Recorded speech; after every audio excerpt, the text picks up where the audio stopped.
السلام علیکم مائی YouTube family, کیسے ہیں آپ سب؟ آئی ہوپ سب ٹھیک ٹھاک ہوں گے۔ تو ناول کے نیکسٹ پارٹ کے ساتھ حاضر ہوں، اور آپ لوگ بتائیے گا آپ کو یہ ناول کیسا لگ رہا ہے، اور اپنی رائے کا اظہار ضرور کیا کریں۔ تو چلیں شروع کرتے ہیں اور دیکھتے ہیں کہ آگے کیا پروگریس ہوتی ہے۔ اس کی آنکھ کھلی تو توشیبہ اسے سامنے صوفے پر بیٹھی نظر آئی تھی۔ اس نے غور سے دیکھا تو وہ صوفے پر بیٹھی بیٹھی سو رہی تھی۔ اس کے لبوں پر مسکراہٹ بکھر گئی تھی۔ یہ اچھا موقع تھا اپنے ہاتھ پیروں کو موو کر کے یہ دیکھنے کا کہ وہ چلنے پھرنے کے قابل ہے یا نہیں۔ اس نے ایسا سے اپنے دونوں ہاتھوں کی مدد سے اپنے پیروں کو پکڑا تھا۔ وہ اپنے ہاتھ موو کر پا رہی تھی، یہ اس کے لیے بہت خوشی کی بات تھی۔ اس نے آہستہ سے زمین پر پیر رکھتے ہوئے بیڈ کی مدد سے اٹھنا چاہا تو اسے اپنے پیروں میں لرزش محسوس ہوئی۔ اس کے پیر بری طرح سے کانپ رہے تھے، لیکن یہ ہمت ہارنے کا وقت تھوڑی تھا۔ اس وقت ہی تو وہ چل پھر سکتی تھی، وہ دیکھ سکتی تھی وہ کچھ کرنے کے قابل ہے یا نہیں۔ اس نے آہستہ سے بیڈ چھوڑ کر دیوار کا سہارا لیا تھا، اور پھر اسی سہارے کے ساتھ وہ کانپتی ٹانگوں کے ساتھ پورا وزن دیوار پر رکھے آہستہ آہستہ چل رہی تھی۔ وہ چل پا رہی تھی اس خوشی نے جیسے اسے دوسری دنیا میں لا پٹکا تھا۔ اس کا دل چاہا وہ خوشی سے ناچے۔ آخر 4 سال کے بعد وہ اپنے پیروں پر کھڑی ہوئی تھی۔ 4 سال کے بعد اس نے دنیا دیکھی تھی۔ وہ اس کے نکاح کا دن تھا۔ اس کا باپ کسی خوف کے اثر 17 سال کی عمر میں اس کا نکاح کسی کے ساتھ کروا رہا تھا۔ وہ خوش تھی یہ سوچ کر کہ وہ مصر جائے گی، لیکن وقت مصر اسے اس طرح سے پہنچائے گا اسے اندازہ نہیں تھا۔ لمحے میں اس کی ساری خوشیاں اس سے روٹ گئی تھیں۔ نکاح کے فوراً بعد جیسے سب کچھ بدل گیا تھا، پورا منزل تبدیل ہو گیا تھا۔ وہ پوری طرح بے بس ہو گئی تھی۔ وہ کچھ بھی نہیں کر پائی تھی، نہ اپنے بابا کے لیے، نہ اپنی ماما کے لیے، نہ اپنے بھائی کے لیے۔ وہ چیختی رہی، روتی رہی، اور ان درندوں نے اس کی آنکھوں کے سامنے اس کے ہنستے کھیلتے گھر کی بوٹیاں کر ڈالی تھی، اور ان چیخوں کو، ان آہوں کو وہ اپنے اندر ہی کہیں دفنا گئی تھی۔ اسے کچھ بھی پتہ نہ تھا اس کے بعد کیا ہوا۔ جب اسے ایسا سمجھ میں آنا شروع ہوا تو اسے پتہ چلا وہ تقریباً 1.5 سال سے کوما میں تھی، اور پھر اسے سمجھ میں آنے لگا کہ وہ اپنے ملک ہندوستان میں نہیں بلکہ مصر میں ہے۔ اس کے شوہر نے اس کے خاندان والوں کے مننے کے بعد اسے اپنے ساتھ رکھ لیا تھا۔ وہ یہاں مصر کے کسی اسپتال میں تھی۔ اس کا شوہر اس کا بہت خیال رکھتا تھا۔ وہ ہر روز صبح شام اس کے لیے پھول لے کر آتا تھا۔ وہ ہوش و حواس میں تھی، لیکن ڈاکٹرز اس کے شوہر کو بتاتے تھے کہ وہ کبھی ٹھیک نہیں ہو سکتی، وہ ساری زندگی اسی طرح سے بے ہوش رہے گی، اور وہ بے بسی کی ایسی انتہا میں تھی کہ کسی کو کوئی جواب نہیں دے پاتی تھی، کسی کو کہہ نہیں سکتی تھی کہ وہ ہوش میں ہے۔ اور آخرکار وہ آج اپنی دنیا میں لوٹ آئی تھی۔ اسے نہ صرف ہوش آ گیا تھا بلکہ اس کے ہاتھ پیر بھی کام کرنا شروع کر چکے تھے۔ وہ چل رہی تھی اپنے پیروں پر، چلتے چلتے وہ یوں ہی دیوار کا سہارا لیے باہر آ گئی تھی۔ بے شک وہ اپنی زندگی کے سب سے خوبصورت لمحات کو جی رہی تھی، اپنے پیروں پر چلتے ہوئے باہر طرف جا رہی تھی، لیکن وہ تھک رہی تھی، اس سے زیادہ چلا نہیں جا رہا تھا۔ اس کے پیر جیسے اس کا وزن اٹھانے سے قاصر تھے۔ اس نے واپس اندر جانا بہتر سمجھا تھا، اس سے زیادہ وہ خود میں ہمت پیدا نہیں کر پا رہی تھی چلنے کی۔ وہ جس خاموشی سے باہر آئی تھی، اسی خاموشی سے آہستہ آہستہ قدم اٹھاتی واپس آ گئی تھی۔ دیوار سے واپس بیڈ کی طرف آنا اس کے لیے تھوڑا مشکل تھا، لیکن اس مشکل کو اس کی کوشش نے آسان بنا دیا۔ وہ واپس بیڈ پر آ کر آرام سے لیٹ گئی، اور خود پر اس نے بالکل ویسے ہی کمبل ڈالا جیسے توشیبہ ڈال کر سوئی تھی۔ توشیبہ خود میں ہی مگن رہنے والی لڑکی تھی، ہمیشہ خوش رہنے والی لڑکی تھی۔ وہ سب سے زیادہ اہمیت اپنے آپ کو دیتی تھی، اس کے حساب سے وہ پرفیکٹ تھی۔ اگر اس کے پاس کوئی نہیں تھا بات کرنے والا تو بھی کوئی بات نہیں، وہ خود سے باتیں کر سکتی تھی، وہ بھی بہت ساری۔ اسی لیے تو تھوڑے سے وقت میں وہ اسے اتنا زیادہ پسند کرنے لگی تھی۔ اس کی باتیں اسے بہت زیادہ پسند تھیں۔ اس کی باتیں سنتے ہوئے اسے بہت مزہ آتا تھا، اور اب وہ جاننا چاہتی تھی کہ جب اسے پتہ چلے گا کہ انشرا ٹھیک ہو چکی ہے تب اس کا ری ایکشن کیا ہوگا۔ وہ صرف اس کی آنکھ کھولنے پر یا مسکرانے پر اتنا زیادہ خوش ہو جاتی تھی، خوشی سے ناچنے لگتی تھی۔ نہ جانے جب اسے یہ پتہ چلے گا کہ وہ ہوش میں آ چکی ہے، وہ چل پھر سکتی ہے، وہ ہر طرف جا سکتی ہے، تب اس کی خوشی کی کیا انتہا ہوگی۔ اور توشیبہ نے اسے مریم کے بارے میں بتایا تھا۔ یہ قیظان کی ایک بیوی ہے۔ اس نے قیظان کو کبھی بھی نہیں دیکھا تھا، نہ ہی وہ اس کے قریب آیا تھا، نہ وہ اپنی آنکھوں سے اب تک اسے دیکھ پائی تھی، لیکن اس نے اس کی آواز سنی تھی، اور اس کے بارے میں اسے بس اتنا ہی پتہ تھا کہ وہ اس کے شوہر کا بڑا بھائی ہے، اور یہ وہ شخص تھا جس کے بارے میں وہ جاننا چاہتی تھی، کیونکہ اس کا باپ کہا کرتا تھا کہ قیظان کاظمی اس کا مسیحا ہے۔ ہاں، وہ اپنے بابا کے مسیحا سے ملنا چاہتی تھی، اسے دیکھنا چاہتی تھی، اور اسے یقین تھا وہ جلد ہی اسے ضرور دیکھ پائے گی۔ وہ جلد ہی گھر واپس آیا تھا۔ جب اس نے گاڑی دروازے کے اندر کی تب اسے کوئی بھی نظر نہیں آیا تھا، باہر کوئی بھی نہیں تھا۔ اس نے خود ہی واچ مین کو یہاں سے ہٹا دیا تھا۔ ڈبلیو کے ہوتے ہوئے اسے کسی طرح کے واچ مین کی ضرورت محسوس نہیں ہو رہی تھی، اور مریم گھر پر اکیلی ہوتی تھی، اس لیے اس نے کسی بھی ملازم کو گھر پر رکھنا چھوڑ دیا تھا۔ اس کی بیوی کو پردے میں رہنا پسند تھا، اور وہ نہیں چاہتا تھا کہ جو کچھ بھی مریم کی مرضی خلاف ہو، اس لیے اس نے سب کچھ اس کی مرضی کے مطابق کیا تھا۔ لیکن اب اسے احساس ہو رہا تھا کہ ایسا نہیں کرنا چاہیے تھا، لیکن بے شک کسی بھی انسان سے کہیں زیادہ ڈبلیو اسے پروٹیکٹ کر سکتا تھا، اور اسے یقین تھا کہ ڈبلیو نے اس کی حفاظت کرنے کی بھرپور کوشش کی ہوگی۔ لیکن پھر بھی وہ گولی وغیرہ سے اسے بچا نہیں سکتا تھا. ہاں لیکن اگر اسے ڈبلیو پر پورا یقین تھا کہ اس نے اسے کچھ بھی نہیں ہونے دیا ہوگا، لیکن پھر بھی اس واقعے نے اسے ڈرا دیا تھا کہ اس کی مریم کی جان خطرے میں تھی. اتنا تو وہ سمجھ چکا تھا.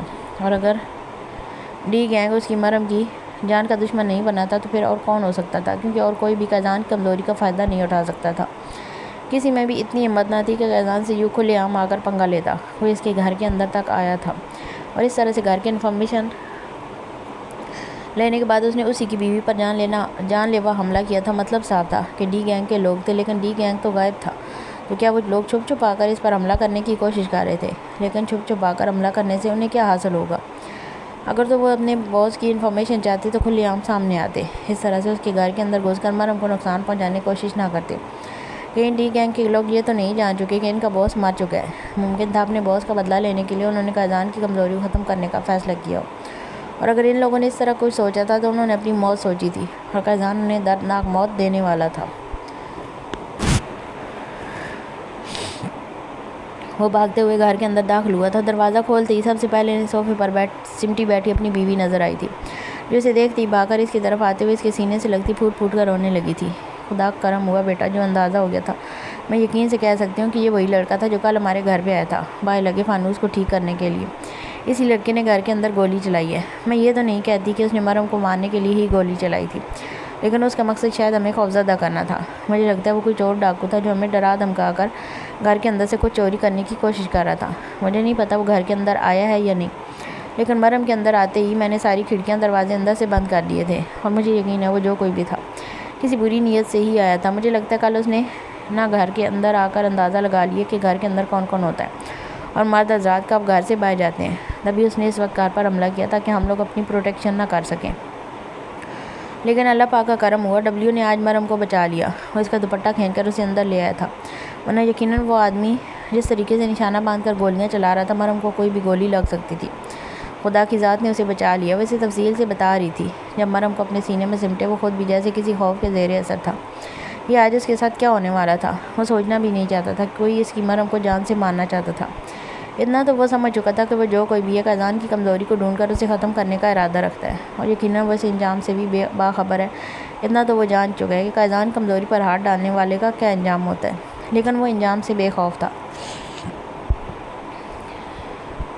اسے اس بات کا ڈر نہیں ہے کہ قیزان اس کا کیا حال کرے گا، لیکن وہ اس کے ہاتھوں بہت بری موت مرنے والا تھا. اس نے مریم کے چہرے سے بال ہٹاتے ہوئے اسے دیکھا تھا. اس کے چہرے پر بے حد خوف تھا. وہ ڈری ہوئی تھی. کچھ نہیں ہوگا تمہیں، تمہارا قیزان تمہیں کچھ نہیں ہونے دے گا. میں جانور سے اپنی باؤں میں اٹھاتا ہوا کمرے کی طرف لے کر آیا تھا، جبکہ وہ ابھی تک اس کے سینے میں کسی معصوم سے بچے کی طرح سر چھپائے مسلسل روئے جا رہی تھی. مریم میرا بچہ، میری جان، ریلیکس ہو جاؤ. وہ اسے بیڈ پر لٹاتے ہوئے کہہ رہا تھا، جو اس کے ساتھ چپکی بہت زیادہ خوفزدہ تھی. اس کا ڈر کم کرنا چاہتا تھا، لیکن ایسا نہیں ہو پا رہا تھا، کیونکہ گھر کے اندر ہی کسی نے اسے جان سے مارنے کی کوشش کی تھی. کون تھا جو اس کی بیوی کو مارنے کی کوشش کر سکتا تھا؟ اتنا تو وہ سمجھ چکا تھا کہ کسی نے ڈرانے یا دھمکانے کی کوشش نہیں کی تھی، بلکہ کسی نے کھلے عام مریم پر حملہ کیا تھا، اسے یہ بتانے کے لیے کہ کوئی ہے جو اس سے نہیں ڈرتا، اور نہ ہی اسے اپنے انجام کا کوئی ڈر ہے. کوئی ہے جو مریم کو کبھی بھی نقصان پہنچا سکتا ہے. اور اسے پوری طرح سے یقین تھا کہ ڈی گینگ کے علاوہ کوئی بھی قیزان کاظمی کے خلاف اتنا بڑا قدم نہیں اٹھا سکتا. اسے مارنے کی کوشش صرف ڈی گینگ کے لوگ ہی کر سکتے ہیں، کیونکہ قیزان کاظمی کمزوری کا فائدہ صرف وہی اٹھا سکتے ہیں. ان کے علاوہ اس طرح کی ہمت اور کوئی نہیں کر سکتا تھا. اور حقیقت تو یہ تھی کہ قیزان کی کمزوری کے بارے میں اس کے دشمن ابھی جانتے ہی کہاں تھے. یہ تو کچھ ہی ایسے لوگ تھے جنہیں قیزان نے خود ہی اپنی کمزوری بتائی تھی، ورنہ قیزان کی پرائیویٹ لائف کے بارے میں کوئی اتنی گہرائی سے نہیں جان سکتا تھا. یہ وہی لوگ تھے اور کوئی بھی نہیں ہو سکتا تھا. رسل کو جو انفارمیشن ملی وہ غلط تھی. ڈی گینگ کے لوگ غائب نہیں ہوئے تھے، وہ یہیں پر تھے ان کے آس پاس، لیکن انہوں نے اپنا دائرہ محدود کر لیا تھا، کیونکہ اب ان لوگوں کو کسی سے کوئی مطلب نہیں تھا سوائے قیزان کے. وہ قیزان کو نقصان پہنچانا چاہتے تھے. اس وقت وہ صرف اس سے کوئی انفارمیشن لینے کے لیے یہ سب کچھ نہیں کر رہے تھے، بلکہ ان کا مقصد مریم کو قتل کرنا تھا. وہ سیدھے قیزان کی کمزوری پر اٹیک کر رہے تھے. وہ مریم کو مارنا چاہتے تھے، اسے ختم کر کے قیزان کو بے بس کرنا چاہتے تھے. ممکن تھا وہ اپنے باس کے بارے میں اتنی معلومات حاصل کر چکی ہوں کہ ان کے باس کو قیزان نے ختم کر دیا، اس لیے شاید وہ قیزان کو بہت بڑی تکلیف دینا چاہتے تھے، اسے نقصان پہنچانا چاہتے تھے. اور یہ لوگ یہ بھی جانتے تھے کہ قیزان کو سب سے زیادہ نقصان مریم کے نہ ہونے سے ہوگا. اس کی زندگی میں رونق ہو جائے گی، اس کی خوشیاں ختم ہو جائیں گی، وہ شاید زندگی سے منہ پھیر لے گا. مجھے چھوڑ دو قیزان، خدا کے لیے مجھے چھوڑ دو. میں قسم کھا کے کہتا ہوں میں کچھ نہیں جانتا اس بارے میں. مجھے تو ڈی گینگ کے چھوڑے ہوئے بھی کتنے سال ہو چکے ہیں. تم جانتے ہو اب میرا ان لوگوں سے کوئی واسطہ نہیں ہے اور نہ ہی میں نے کبھی دوبارہ ان سے رابطہ کیا. میں ان کے بارے میں کچھ بھی نہیں جانتا. قیضان تم جانتے ہو میں تم سے جھوٹ نہیں بول سکتا کیونکہ میں اس کا انجام جانتا ہوں. میں قسم کھا کے کہتا ہوں مجھے ڈی گینگ کے بارے میں کچھ بھی معلومات نہیں ہے. مجھے بس اتنا پتہ چلا ہے کہ وہ لوگ غائب ہو چکے ہیں. اس کے علاوہ میں کچھ نہیں جانتا اور ویسے بھی مجھے یہ کام چھوڑے ہوئے بھی کتنے سال ہو گئے ہیں. پلیز مجھے چھوڑ دو. میں قسم کھا کے کہتا ہوں میرا ان سب چیزوں سے اب کوئی لینا دینا نہیں ہے. میں ان سب چیزوں کو چھوڑ چکا ہوں بلکہ بالکل ان سے الگ ہو چکا ہوں. وہ کرسی پر بندہ مسلسل اپنی صفائیاں دے رہا تھا جبکہ قیضان کو جیسے اس کی کسی بات پر یقین نہیں تھا. رسل اسے پیچھے کی طرف کھینچتے ہوئے کرسی کے ساتھ لگا چکا تھا. کیوں اپنی موت بلا رہے ہو شکیل؟ بتا دو کہ ڈی گینگ کے لوگ کہاں پر غائب ہیں. ہمیں پتہ ہے تم نے ان کی معلومات لازمی رکھی ہوگی. ایسا کیسے ممکن ہے جن لوگوں کے ساتھ تمہارا اتنا گہرا تعلق رہا تم ان کے بارے میں کچھ جانتے ہی نہ ہو؟ کچھ نہ کچھ تو تمہیں پتہ ہی ہوگا ان کے بارے میں. اگر اپنی جان کی سلامتی چاہتے ہو تو بہتر یہی ہے کہ تم ہمیں ڈی گینگ کے بارے میں بتا دو ورنہ تم جانتے ہو یہاں تمہارے ساتھ کیا ہوگا. رسل نے اسے وارن کیا تھا. رسل خدا کے لیے میں قسم کھا کے کہتا ہوں مجھے کچھ بھی نہیں پتہ. ڈی گینگ کو غائب ہوئے عرصہ ہو چکا ہے. میں نے اسی وقت ان لوگوں کو چھوڑ دیا تھا جب میں نے اس کام سے الگ ہونے کا فیصلہ کیا تھا اور پھر مجھے پتہ چلا کہ ان کا باس کہیں غائب ہو چکا ہے. میرے ذہن میں اس وقت یہی بات آئی تھی کہ اگر ان کا باس غائب ہو چکا ہے تو ان لوگوں کی کیا اوقات ہے, ان کی گینگ کی کیا اوقات ہے. بعد میں کچھ حد تک انفارمیشن ملی تھی کہ اسے غائب کرنے والا قیضان ہے لیکن میں نے اس وقت زیادہ دھیان نہیں دیا تھا کیونکہ میں ان سب چیزوں کو چھوڑ چکا تھا. کہانی اچھی ہے تمہاری. اب بتاؤ ڈی گینگ کہاں ہے؟ رافیل نے اسے زوردار دھکا دیتے ہوئے ٹھنڈے پانی کا جگ اٹھا کر اس کے منہ پر پھینکا تھا.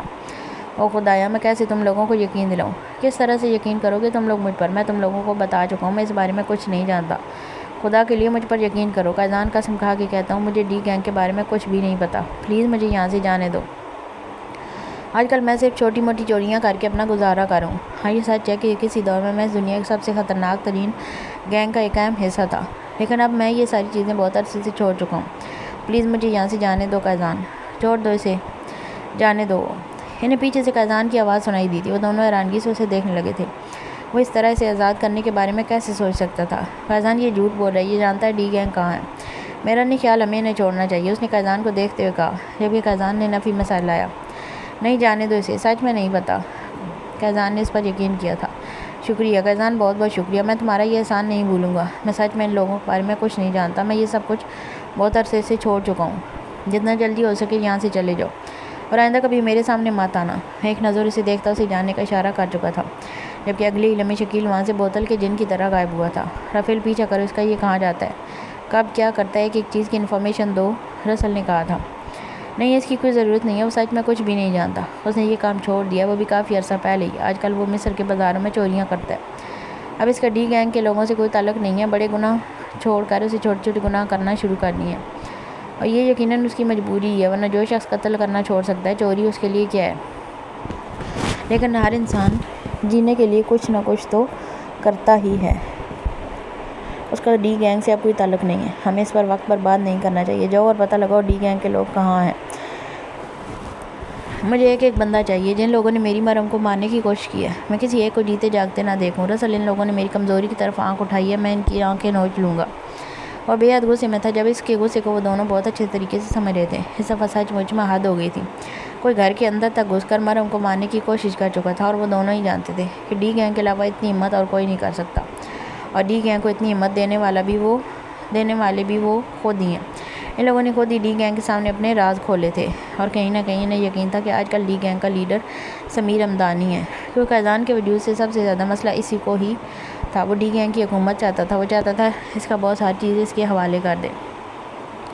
وہ چاہتا تھا کہ وہ ڈی گینگ کا باس بن کر ڈی گینگ کا ہر بڑا فیصلہ لے جبکہ اس کا باس چاہتا تھا قیضان ڈی گینگ کا باس بنے. وہ اپنا سارا کاروبار قیضان کے ساتھ ڈال دینا چاہتا تھا. کئی دفعہ سمیر ہمدانی نے یہ بات ثابت کی تھی کہ وہ اپنے باس کو قیضان سے کہیں زیادہ چاہتا ہے اور اس کے لیے جان بھی دے سکتا ہے لیکن پھر بھی اس کے باس کو صرف قیضان کا آدمی سے مطلب تھا. وہ اسے اپنے ساتھ رکھنا چاہتا تھا. اسے اپنے گینگ کا لیڈر بنانا چاہتا تھا اور شاید قیضان نے اس کے گینگ کا لیڈر بن بھی جاتا اگر اسے پتہ نہ چلتا کہ اس کا باس کرتا کیا ہے. ہاں وہ اس شخص کے سارے راز جان چکا تھا اور اس کے بارے میں سب کچھ جاننے کے بعد وہ اسے چھوڑ دینا چاہتا تھا لیکن ڈی گینگ کا لیڈر اسے چھوڑنے کو تیار نہ تھا. اسے قیضان کا آدمی سے بہت ساری امیدیں تھیں. وہ ہر قیمت پر اسے اپنے گینگ کا لیڈر بنانا چاہتا تھا. اپنی ساری ذمہ داریاں اس کے سر پر ڈال دینا چاہتا تھا اور قیضان کے بار بار انکار کرنے پر سمیر ہمدانی نے ہر کوشش کر ڈالی تھی اس گینگ کا لیڈر بننے کے لیے لیکن اس کے باس کو اس میں کوئی ایسی قابلیت نظر نہ آئی کہ وہ اسے اپنے گینگ کا لیڈر بناتا۔ اس کے حساب سے اس گینگ کو سنبھالنے کی قابلیت صرف قیزان میں تھی، اور قیزان کے انکار نے اسے اس خوش فہمی میں مبتلا کر دیا تھا کہ وہ اس گینگ کا لیڈر بن سکتا ہے، اور یہ اس کی خوش فہمی ہی رہی تھی۔ لیکن اب قیزان کو یقین تھا کہ اس گینگ کا لیڈر سمیر ہمدانی ہوگا، اور وہ اسے ڈھونڈنے کے لیے کسی بھی حد تک جا سکتا تھا، کیونکہ اس دفعہ بات اس کی مریم کی زندگی پر آ گئی تھی، اور وہ اپنی مریم پر کسی طرح کا کوئی رسک نہیں لے سکتا تھا۔ وہ سانس سے لینا چھوڑ سکتا تھا، لیکن اپنی مریم کو کوئی تکلیف نہیں دے سکتا تھا۔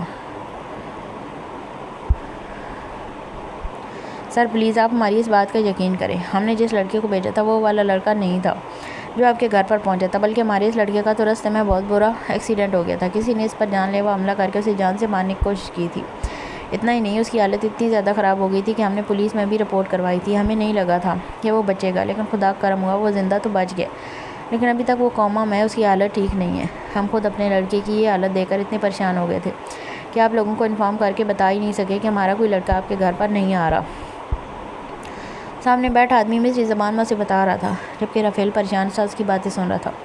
اتنا تو وہ جانتا ہی تھا کہ وہ لڑکا آرگے سروس کمپنی میں سے نہیں تھا، لیکن جس لڑکے کو ان لوگوں نے بھیجا تھا، اس لڑکے پر جان لیوا حملہ ہوا تھا، اور اس کی حالت بہت خراب تھی۔ یہ جان کر اسے برا لگا تھا، کیونکہ اس غریب کی جان انہی کی وجہ سے ہی تو خطرے میں آ گئی تھی۔ وہ بیچارہ تو بس اپنا کام کرنے کے لیے گیا تھا، لیکن راستے میں اس بار ہونے والے اٹیک کی وجہ سے وہ اس وقت بہت بری حالت میں تھا۔ رسل نے ایک چیک اس آدمی کے حوالے کرتے ہوئے اسے کہا کہ وہ اس پیسے سے اس لڑکے کا علاج کروائیں، کیونکہ کہیں نہ کہیں اس سب میں غلطی ان کی تھی۔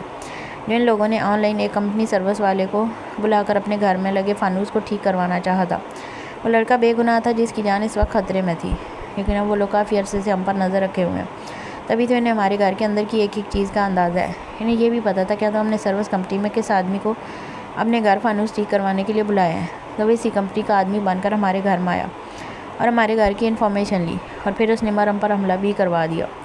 رسل سروس کمپنی سے باہر نکلتے ہوئے اسے کہہ رہا تھا، جبکہ رافیل کسی اور ہی سوچ میں تھا۔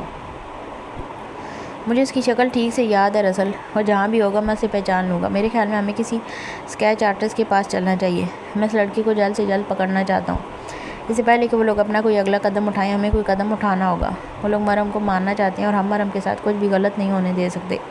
رافیل نے کچھ سوچتے ہوئے کہا تھا، جبکہ رسل نے صرف ہاں میں سارے لایا اور اس کے ساتھ ہی چلا گیا۔ ڈر اور خوف کی کیفیت میں یہ شاید بہت زیادہ رونے کی وجہ سے اسے شام میں بہت تیز بخار ہو گیا تھا۔ آنٹی اس کا خیال رکھ رہی تھی، جبکہ وہ بھی اس کے ساتھ ہی تھا۔ جب سے مریم پر حملہ ہوا تھا وہ گھر سے نہیں گیا تھا۔ کل رات کے وقت صرف وہ نیچے تہہ خانے میں گیا تھا جہاں وہ لوگ شکیل کو لے کر آئے تھے۔ اسے شک تھا کہ شکیل کچھ نہ کچھ جانتا ہوگا، کیونکہ کسی زمانے میں وہ ڈی گینگ کا ایک بہت اہم حصہ رہ چکا تھا، لیکن وہ اس بارے میں کچھ نہیں جانتا تھا۔ وہ کافی عرصے سے سب کچھ چھوڑ چھاڑ چکا تھا، تو اسے بیکار میں قید کر کے رکھنے کا کوئی فائدہ نہیں تھا۔ اس نے اسے جانے کی اجازت دے دی تھی، اور اسے یقین تھا کہ رسل اور رافیل سکون سے نہیں بیٹھے ہوں گے۔ وہ صبح سے انہی سب چیزوں کے بارے میں پتہ لگا رہے ہوں گے، یقیناً وہ ڈی گینگ کے بارے میں جاننے کی جی جان سے کوشش کر رہے ہوں گے۔ وہ جانتا تھا جس طرح مریم اس کے لیے اہم ہے، اسی طرح وہ ان لوگوں کے لیے بھی بہت اہمیت رکھتی ہے۔ وہ اسے کبھی کوئی نقصان نہیں ہونے دیں گے، لیکن قیزان کو خود بھی سکون نہیں مل رہا تھا۔ آنٹی کو مریم کے پاس بٹھاتا وہ باہر لان میں آیا تھا جہاں ڈبلیو اداس بیٹھا ہوا تھا۔ اس نے کچھ سوچتے ہوئے اپنا فون نکالا۔ ہیلو تبریز، کیسے ہو؟ قیزان، تم نے سچ میں مجھے فون کیا؟ مجھے یقین نہیں آ رہا۔ دوسری طرف سے فون اٹھاتے ہی کوئی بے یقینی سے بولا تھا، مجھے سمیر ہمدانی چاہیے تبریز، کسی بھی قیمت پر۔ اسے فون کان سے لگاتے ہوئے کہا تھا، سمیر ہمدانی یعنی کہ ڈی گینگ کا آدمی؟ ڈی گینگ تو ایک لمبے عرصے سے غائب ہے قیزان، میں اس کے بارے میں کیسے پتہ لگاؤں گا؟ وہ پریشانی سے کہنے لگا، وہ میرا نہیں تمہارا کام ہے، کہیں سے بھی ڈھونڈ کر نکالو، لیکن کل تک مجھے سمیر ہمدانی چاہیے کسی بھی قیمت پر، اور اگر تم یہ کام نہیں کر پائے تو یاد رکھنا تمہیں اگلی سانس نہیں آئے گی۔ اس نے دھمکی دیتے ہوئے فون بند کر دیا تھا، اور اسے یقین تھا کہ اب تبریز کچھ بھی کر کے کہیں سے بھی سمیر ہمدانی کو ڈھونڈ کر لائے گا، کیونکہ ہر انسان کی طرح اسے بھی اپنی جان بے حد پیاری تھی۔ اور قیزان کو یقین تھا اور کسی کو گینگسٹرز کے بارے میں کچھ پتہ ہو یا نہ ہو، تبریز ان کی پوری انفارمیشن رکھتا تھا، اور وہ کہیں سے بھی سمیر کو ڈھونڈ کر لانے والا تھا۔ سنا زلیخا آنٹی، مجھے آپ سے کچھ بات کرنی ہے۔ وہ دراصل مجھے کسی ضروری کام کے سلسلے میں ابھی اور اسی وقت باہر جانا ہوگا۔ آپ کو میرے واپس آنے تک مریم کا خیال رکھنا ہے، آپ اسے اکیلا ہرگز نہیں چھوڑ سکتی، ہونا یہ اس وقت وہ ایسی کنڈیشن میں ہے کہ اسے اکیلا چھوڑا جا سکے۔ وہ کمرے کا دروازہ بند کرتے ہوئے باہر آیا تھا جہاں بڑی مشکل سے اس نے مریم کو خوف سے نکال کر سونے کے لیے کہا تھا۔ وہ سو گئی تھی۔ وہ ڈبلیو کو اس کے پاس چھوڑ کر خود باہر نکل آیا۔ ہاں بیٹا، تم فکر مت کرو، میں مریم کا خیال رکھوں گی، تم آرام سکون سے جاؤ اور جتنا ہو سکے جلدی واپس آنے کی کوشش کرنا۔ وہ اسے بے فکر کرتے ہوئے بولی تھی، جبکہ سچ تو یہ تھا کہ اس وقت وہ بھی بہت زیادہ خوفزدہ تھی، اور قیزان اس کے چہرے پر خوف پارس بھی سکتا تھا، لیکن اس وقت اس کا جانا بے حد ضروری تھا۔ اگر اس کا جانا ضروری نہ ہوتا تو وہ اپنی مریم کو اس کنڈیشن میں چھوڑ کر جانے کے بارے میں سوچ بھی نہیں سکتا تھا۔ ان سے بات کر کے وہ سب کچھ ان پر چھوڑ کر گھر سے باہر نکل آیا۔ اس کا ارادہ اس وقت اس آدمی سے ملنے کا تھا۔ اسے کیسے بھی سمیر رمضانی چاہیے تھا، اور وہ جانتا تھا کہ سمیر رمضانی کا پتہ اس کے علاوہ اسے اور کوئی نہیں بتا سکتا، اور وہ جانتا تھا کہ قیزان کاظمی موت کا دوسرا نام ہے۔ اگر وہ اسے سمیر رمضانی کی انفارمیشن نہیں دے گا تو بہت بری موت مارا جائے گا، اور اس معاملے میں کسی کو ختم کرتے ہوئے قیزان نے دوسری بار ہرگز نہیں سوچنا تھا۔ اس وقت اسے صرف اور صرف مریم کی فکر تھی۔ وہ اس پر کسی طرح کا کوئی رسک نہیں لے سکتا تھا، اور مریم کی حفاظت کے لیے اسے کچھ بھی کیوں نہ کرنا پڑے اسے فرق نہیں پڑتا تھا۔ وہ مریم کے لیے کچھ بنانے کا سوچ کر کچن میں آئی تھی۔ جب انہیں اپنی چادر میں وائبریشن محسوس ہوئی، ان کا دل گھبرانے لگا۔ انہیں فوراً واپس مریم کے دروازے کی طرف دیکھا اور پھر بڑے دروازے کی طرف۔ مریم کے کمرے کا دروازہ بند تھا، جبکہ ڈبلیو کمرے کے اندر تھا۔ انہوں نے پریشانی سے اپنے دوپٹے میں چھپے فون کو نکالا تھا، جو ابھی تک وائبریٹ ہو رہا تھا۔ یہ نمبر کس کا تھا وہ اچھے طریقے سے جانتی تھی۔ انہوں نے کانپتے ہاتھوں سے فون اپنے کان سے لگایا۔ کہاں پہنچی تو بڑھیا؟ میرا کام ہوا یا نہیں؟ تجھے میں نے وہاں کس کام کے لیے بھیجا تھا؟ تو وہاں جا کر قیزان کاظمی اور اس کی بیوی کی خدمتیں کرنے لگ گئی۔ نہیں، میں کام کر رہی ہوں۔ کام تم لوگ جیسا کہو گے میں بالکل ویسا ہی کروں گی، لیکن تو ایسا کچھ نہیں کر رہی جیسا تجھے ہم لوگ کرنے کے لیے کہہ رہے ہیں۔ دوسری طرف سے وہ ان کی بات کاٹتے ہوئے کہنے لگا، تجھے نہ تو تیرے پوتے سے پیار ہے، نہ تیری بہو سے، اور نہ ہی تجھے تیرے بیٹے سے کوئی مطلب ہے۔ وہاں تو نے قیزان کاظمی کو اپنا بیٹا بنا لیا ہے اور اس کی بیوی کو اپنی بہو مان لیا ہوگا۔ تجھے نیا خاندان مل گیا تو انہیں میں مار دیتا ہوں۔ وہ بڑی صفاقی سے بولا تھا۔ نہیں، خدا کے لیے ایسا ظلم مت کرنا۔ تم لوگ جو کہو گے میں وہ کرنے کے لیے تیار ہوں۔ میں آج ہی تم لوگوں کا کام کر دوں گی۔ وہ بار بار دروازے کی طرف دیکھتے ہوئے گھبراتے ہوئے ان کی منتیں کر رہی تھی۔ ان کی آنکھوں سے آنسو بہنے لگے تھے۔ چپ کر فضول بڑھیا، تو نے کوئی کام نہیں کیا اب تک۔ تجھے میں نے کہا تھا کہ اس کی بیوی کو ختم کرنا ہے۔ میں نے تجھے کہا تھا قیزان کاظمی کی بیوی کو مار دینا ہے، اسے اس کی دنیا کا سب سے بڑا نقصان دینا ہے، لیکن تو وہاں رشتہ داریاں نبھانے لگ گئی۔ بہت عزیز ہو گئی ہے نا تجھے وہ لڑکی، تو اسی کے پاس رک، باقی یہاں پر جو تیرے رشتہ دار ہیں انہیں میں دفنا دوں گا۔ وہ یقیناً انہیں ڈرا رہا تھا۔ نہیں، خدا کے لیے نہیں، میرے بیٹے اور بہو کو کچھ مت کرنا۔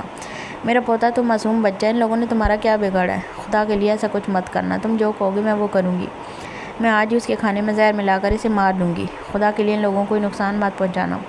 وہ پھوٹ پھوٹ کر روتے ہوئے بولی تھی، یقیناً وہ بے بسی کے انتہا پر تھی۔ تم مارے گی؟ تو کچھ نہیں کر سکتی بیکار بڑھیا۔ میں نے تجھے کہا تھا کہ قیزان کاظمی کے تہہ خانے میں جا کر دیکھو کہ وہاں اس نے کس کس کو قید رکھا ہے، تو وہاں بھی نہیں جا سکی۔ میں نے تجھے کہا تھا کہ گھر کے اندر کی ساری معلومات مجھ تک پہنچاؤ، تو وہ بھی نہیں پہنچا سکی، اس لیے مجھے الگ سے لڑکا بھیجنا پڑا۔ میں نے تجھے کہا تھا کہ جب قیزان کاظمی کی بیوی پر حملہ ہو تب تو اسے باہر بھیجے گی، لیکن تو نے کیا کیا؟ اسے اندر بلا کر اس حملے سے بچا لیا، ورنہ اب تک تو وہ لڑکی مر چکی ہوتی اور میں اپنے کام میں کامیاب ہو جاتا۔ کوئی بات نہیں، کامیاب تو میں اب بھی ہو جاؤں گا، اس کے لیے مجھے تیری ضرورت نہیں، لیکن اب تو نے اس لڑکی کو مارنا نہیں ہے۔ انہیں پھر سے اسپیکر سے آواز سنائی دی تھی۔ وہ پریشانی سے اسے سننے لگی تھی۔ اس نے یہاں اس گھر میں مریم کو مارنے کے لیے مقصد سے بھیجا تھا، تو پھر وہ اب اسے مارنے سے کیوں منع کر رہا تھا؟ اب کیا کرنا ہے مجھے؟ تم نے تو کہا تھا مریم کے کھانے میں زہر ملا کر اسے کھلانا ہے، تو اس کے علاوہ مجھے کیا کرنا ہوگا؟ وہ پریشانی سے پوچھنے لگی۔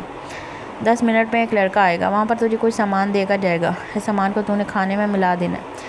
وہ بے ہوشی کی دوائی ہے جس سے اس کا جانور بے ہوش ہو جائے گا۔ اور قیزان کاظمی اس وقت اپنے دشمنوں کی تلاش میں نکلے، اور اس کے دونوں چمچے بھی انہی کاموں میں مصروف ہیں۔ ایسے میں مریم گھر پر اکیلی ہوگی اور تو اسے بے ہوشی کی حالت میں اٹھا کر لے کر آئے گی۔ کیا مطلب؟ تم اسے کڈنیپ کرنا چاہتے ہو؟ مجھے ایسے اب اس کی بات کو سمجھی تھی۔ تو بے وقوف نہیں ہے بڑھیا، جان کر خوشی ہوئی۔ مجھے جتنا کہا ہے اتنا کر، جا دروازے کے آس پاس رک۔ اس وقت قیزان کاظمی کا جانور باہر نہیں بلکہ کمرے کے اندر ہے۔ تیرے لیے یہ اچھا موقع ہے، تو آسانی سے آ کر دروازے پر بے ہوشی کی دوا لینے آ سکتی ہے۔ اس نے کہتے ہوئے فون بند کر دیا تھا، جبکہ وہ پریشانی سے کچن سے باہر نکلتے ہوئے مریم کے دروازے تک آئی تھی۔ ڈبلیو کمرے کے اندر تھا، یقیناً اس نے مریم کے ہوش میں آنے تک باہر نہیں نکلنا تھا۔ انہوں نے آہستہ سے باہر سے دروازہ بند کیا تھا اور پھر چھوٹے چھوٹے قدم اٹھاتی وہ مین گیٹ کی طرف آئی تھی۔ یہاں ایک آدمی کھڑا اشارے کر رہا تھا، اس نے کوئی پوری نمایاں چیز اندر کی طرف پھینکی تھی۔ وہ کیا تھا بہت آسانی سے وہ سمجھ چکی تھی۔ وہ تیزی سے قدم اٹھاتی وہاں سے اسے اٹھا کر اپنے دوپٹے میں چھپا چکی تھی۔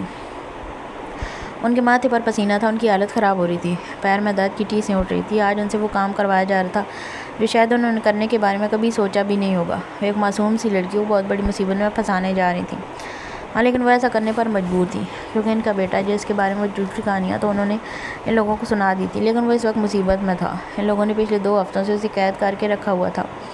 اتنا ہی نہیں بلکہ ان کی بہو اور معصوم پوتا بھی ان لوگوں کی قید میں تھا، اور ان لوگوں کا کہنا تھا کہ اگر انہوں نے ان لوگوں کا کام نہیں کیا تو وہ اس معصوم سے بچے کو بھی موت کے گھاٹ اتار دے گا، اور وہ اپنے بچے پر کسی طرح کوئی مصیبت نہیں آنے دینا چاہتی تھی۔ ہاں، یہ حقیقت تھی، اس دنیا میں اولاد سے بڑا فتنہ اور کچھ نہیں تھا۔ اولاد انسان کو وہ کام کرنے پر مجبور کر دیتی جو شاید وہ کرنے کے بارے میں سوچ بھی نہیں سکتا تھا۔ انہوں نے جلدی جلدی پاؤڈر کھولتے ہوئے ڈبلیو کے گوشت پر ڈالا تھا، جبکہ جلدی جلدی آگ چلاتی وہ مرم کا کھانا بھی تیار کرنی تھی۔ انہوں نے ڈبلیو کھانے میں اچھا خاصا پاؤڈر ملا دیا تھا تاکہ وہ بے ہوش ہو سکے۔ ڈبلیو کو خوف تو تھا ہی، وہ کبھی بھی کسی کو لمحے چیر پھاڑ کر رکھ سکتا تھا، اور یقیناً قیدان صرف ان پر یقین کر کے باہر نہیں کیا ہوگا۔ وہ ڈبلیو کو اس کام کے لیے چھوڑ کر گیا تھا، تو ڈبلیو نے کسی طرح کوئی غلطی کرنی ہی نہیں تھی۔ اگر ڈبلیو کو ان پر بھی شک ہوتا تو وہ انہیں بھی لمحے میں ختم کر دینے والا تھا۔ ڈبلیو کھانا تیار کرتے ہوئے انہوں نے کانپتے ہاتھوں سے ٹرے تھامی تھی اور وہ کمرے کی طرف قدم بڑھانے لگی۔ ڈبلیو خوف تو جیسے ان کی رگ رگ میں سمایا ہوا تھا۔ ایک تو مرم سو رہی تھی اور اوپر سے ڈبلیو مرم کی حفاظت کر رہا تھا۔ کمرے کا دروازہ کھولتے ہوئے انہوں نے ایک نظر بیڈ پر سوئے ہوئے وجود کو دیکھا، اور پھر زمین پر بیٹھے ڈبلیو کو۔ وہ آہستہ آہستہ قدم اٹھاتی ڈبلیو کے پاس آتے ہوئے اس کے سامنے وہ ٹرے رکھ چکی تھی۔ ڈبلیو بیٹا، تم کھانا کھاؤ، تب تک میں تمہاری ممی کا کھانا لے کر آتی ہوں۔ بہت وقت ہو گیا مرم کو سوئے ہوئے، اب اسے جگا دینا چاہیے۔ انہوں نے ڈبلیو سے کہتے ہوئے واپس باہر کی راہ لی تھی۔ جیسے وہ باہر نکلی، ایک نظر پیچھے مڑ کر دیکھا تھا، ڈبلیو آہستہ آہستہ اپنا کھانا کھانا شروع کر چکا تھا۔ انہیں جیسے سکون ملا تھا۔ پتہ نہیں اس نیند کی دوائی نے کتنا اثر کرنا تھا، یہ تو خدا ہی جانتا تھا۔ بس وہ دعا کرنی تھی کہ وہ ان لوگوں کے دیے ہوئے کام کے مطابق کام کر سکے، ورنہ وہ اپنا بیٹا کھو دیتی، اور اس وقت انہیں سب سے زیادہ عزیز اپنی اولاد ہی تھی۔ ان کا بس ایک ہی بیٹا تھا جس پر وہ کسی طرح کا کوئی رسک نہیں لے سکتی تھی، اور ان کی جان بستی تھی اس بچے میں، جسے انہوں نے ان لوگوں کے سامنے ایک نافرمان اولاد ثابت کیا تھا۔ حقیقت تو یہ تھی کہ اپنی ماں کے لیے اس بچے نے کیا کچھ نہیں کیا تھا، اور ان کی بہو تو جیسے ان کے حکم کی غلام تھی۔ وہ تو ان کے سامنے آواز تک نہیں اٹھاتی تھی، اور ان لوگوں کے سامنے انہیں کیا سے کیا بنا کر پیش کر دیا تھا۔ مرم، اللہ پاک تمہاری حفاظت کرے، لیکن اس وقت مجھے میرے بچوں کی حفاظت کرنی ہے۔ مجھے معاف کر دینا، میں جانتی ہوں میں بہت بڑا گناہ کرنے جا رہی ہوں، لیکن اس کے علاوہ میرے پاس اور کوئی چارہ نہیں ہے۔ وہ دوسری پوری کھولتے ہوئے مرم کے کھانے میں ملا چکی تھی۔